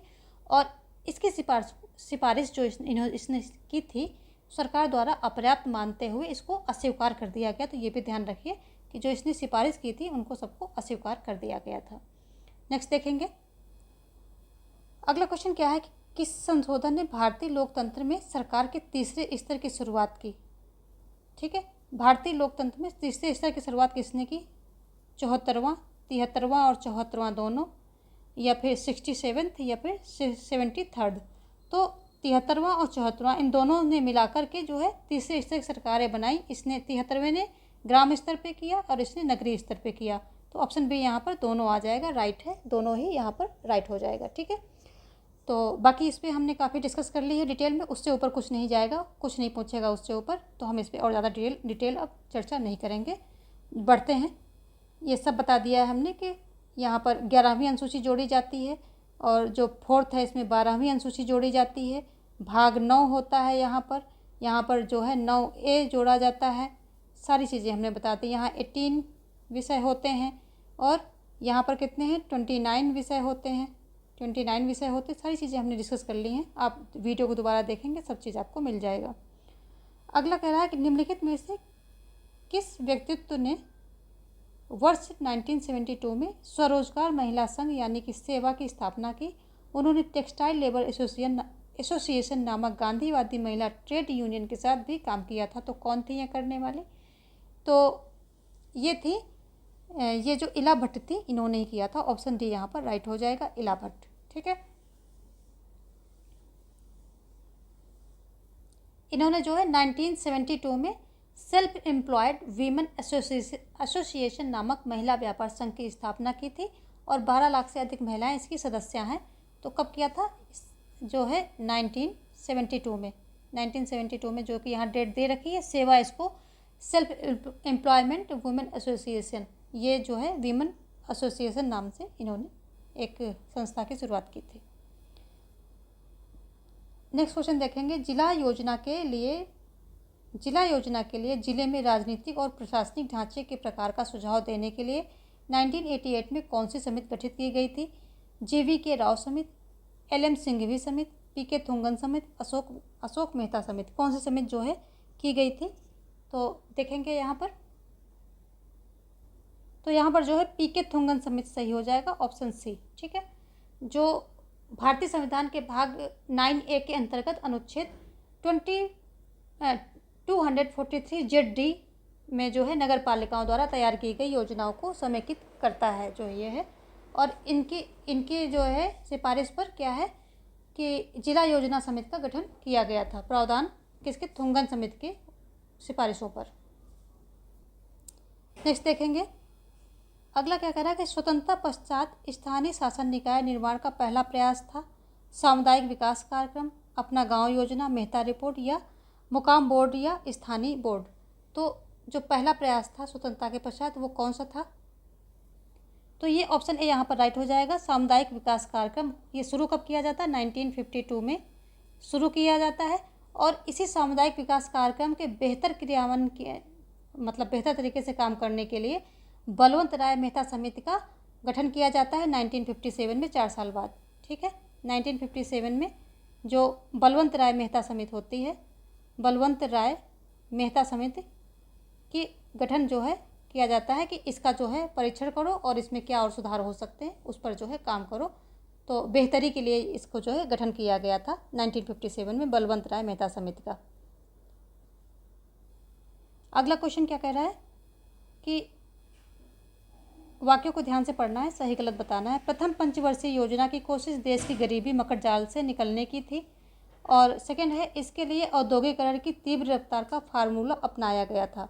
तो इसमें जो है पहला कथन सही है और दूसरा है गलत, क्योंकि जो तीव्र औद्योगिकरण की तीव्र रफ्तार का फार्मूला अपनाया गया था सेकंड पंचवर्षीय योजना जो थी उसमें अपनाया गया था, बल्कि इसमें धीमी गति से कृषि सुधार पर जोर दिया गया था। कृषि सुधार पर, कृषि के कार्यों पर, जो कृषि सुधारों पर जोर दिया गया था और धीमी गति को अपनाने की बात कही गई थी। तो यहाँ पर ऑप्शन ये ए सही हो जाएगा, पहला सही व दूसरा गलत।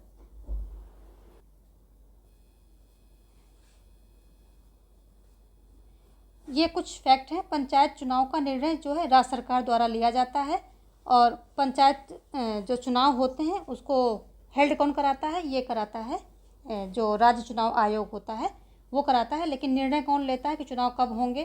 तो ये राज्य सरकार द्वारा लिया जाता है। 33% ग्राम पंचायत में जो सभी लेवल पे महिलाओं के स्थानों का आरक्षण किया गया है और त्रिस्तरीय ग्राम पंचायत सर्वप्रथम 1959 में राजस्थान के नौगढ़ जिले में जो है की जाती है। जो भाग 9 है ये पंचायतों का वर्णन इसमें किया गया है, जबकि जो संविधान का भाग 9A है ये क्या करता है? नगर पालिकाओं का वर्णन करता है। स्थानीय वित्त आयोग के गठन का परामर्श अशोक मेहता समिति ने दिया था। जो स्थानीय वित्त आयोग है इसका परामर्श अशोक मेहता समिति ने दिया था। और क्या है? भारत में लोकायुक्त स्थापित करने वाला पहला राज्य कौन था? तो ये महाराष्ट्र था, 1971 में इसने किया था। ठीक है, लोकायुक्त की बात हो रही है। और उड़ीसा ने जो है लोकायुक्त अधिनियम 1970 में पारित किया था, लेकिन लागू जो है 1983 में किया था। पारित हो गया था लेकिन काफ़ी सालों बाद जो है 13 सालों बाद इसको लागू किया था। अशोक मेहता समिति जो कि 1977 में गठित की जाती है, ये द्विस्तरीय पंचायती राज व्यवस्था की बात करती है। कौन कौन से? जिला पंचायत और मंडल पंचायत, 2 स्तरों पे बात करती है। और इसकी जो सिफारिशें थी सरकार ने खारिज कर दिया था क्योंकि ये इसको जो है अच्छा नहीं माना था। बलवंत राय मेहता की मानी थी अच्छी सिफारिशें जो है उसकी मानी गई थी। अगला है प्रथम प्रशासनिक सुधार आयोग जो है प्रथम अध्यक्ष मोरारजी देसाई की जो है इन्होंने किया था। और जो द्वितीय प्रशासनिक सुधार आयोग था ये 2005 में गठित हुआ था और वीरप्पा मोइली जो है इसके अध्यक्ष थे। तो आज का सेशन हम यहीं पर रोकेंगे और ये जितने भी क्वेश्चन हैं बहुत इंपॉर्टेंट है, वेरी वेरी इंपॉर्टेंट है। यदि आपने इसको पूरा अच्छे से समझ लिया और नोट डाउन कर लिया, मेमोराइज कर लिया, तो निश्चित है कि आपका इस टॉपिक से बहुत ज़्यादा आप अच्छा करने वाले हैं। तो वीडियो को जो है अभी आप लाइक कर देंगे और अपने दोस्तों में शेयर कर देंगे। साथ में अभी तक सब्सक्राइब नहीं किया है तो वो भी कर लेंगे, ज़रूरी है। ये सारी चीज़ें भी पढ़ाई के साथ साथ ज़रूरी हैं, तो सब्सक्राइब पक्का कर लें जो भी लोग जुड़े हुए हैं। और अभी तक सब्सक्राइब नहीं किया है तो चैनल को ज़रूर से ज़रूर सब्सक्राइब कर लें। लाइक शेयर सब्सक्राइब करते रहिए क्योंकि आपके लाइक शेयर और सब्सक्रिप्शन से ही हमें मोटिवेशन मिलेगा और हम और अच्छा कंटेंट, रिसर्च बेस्ड कंटेंट आपको देते रहेंगे। तो thanks for watching, have a great life.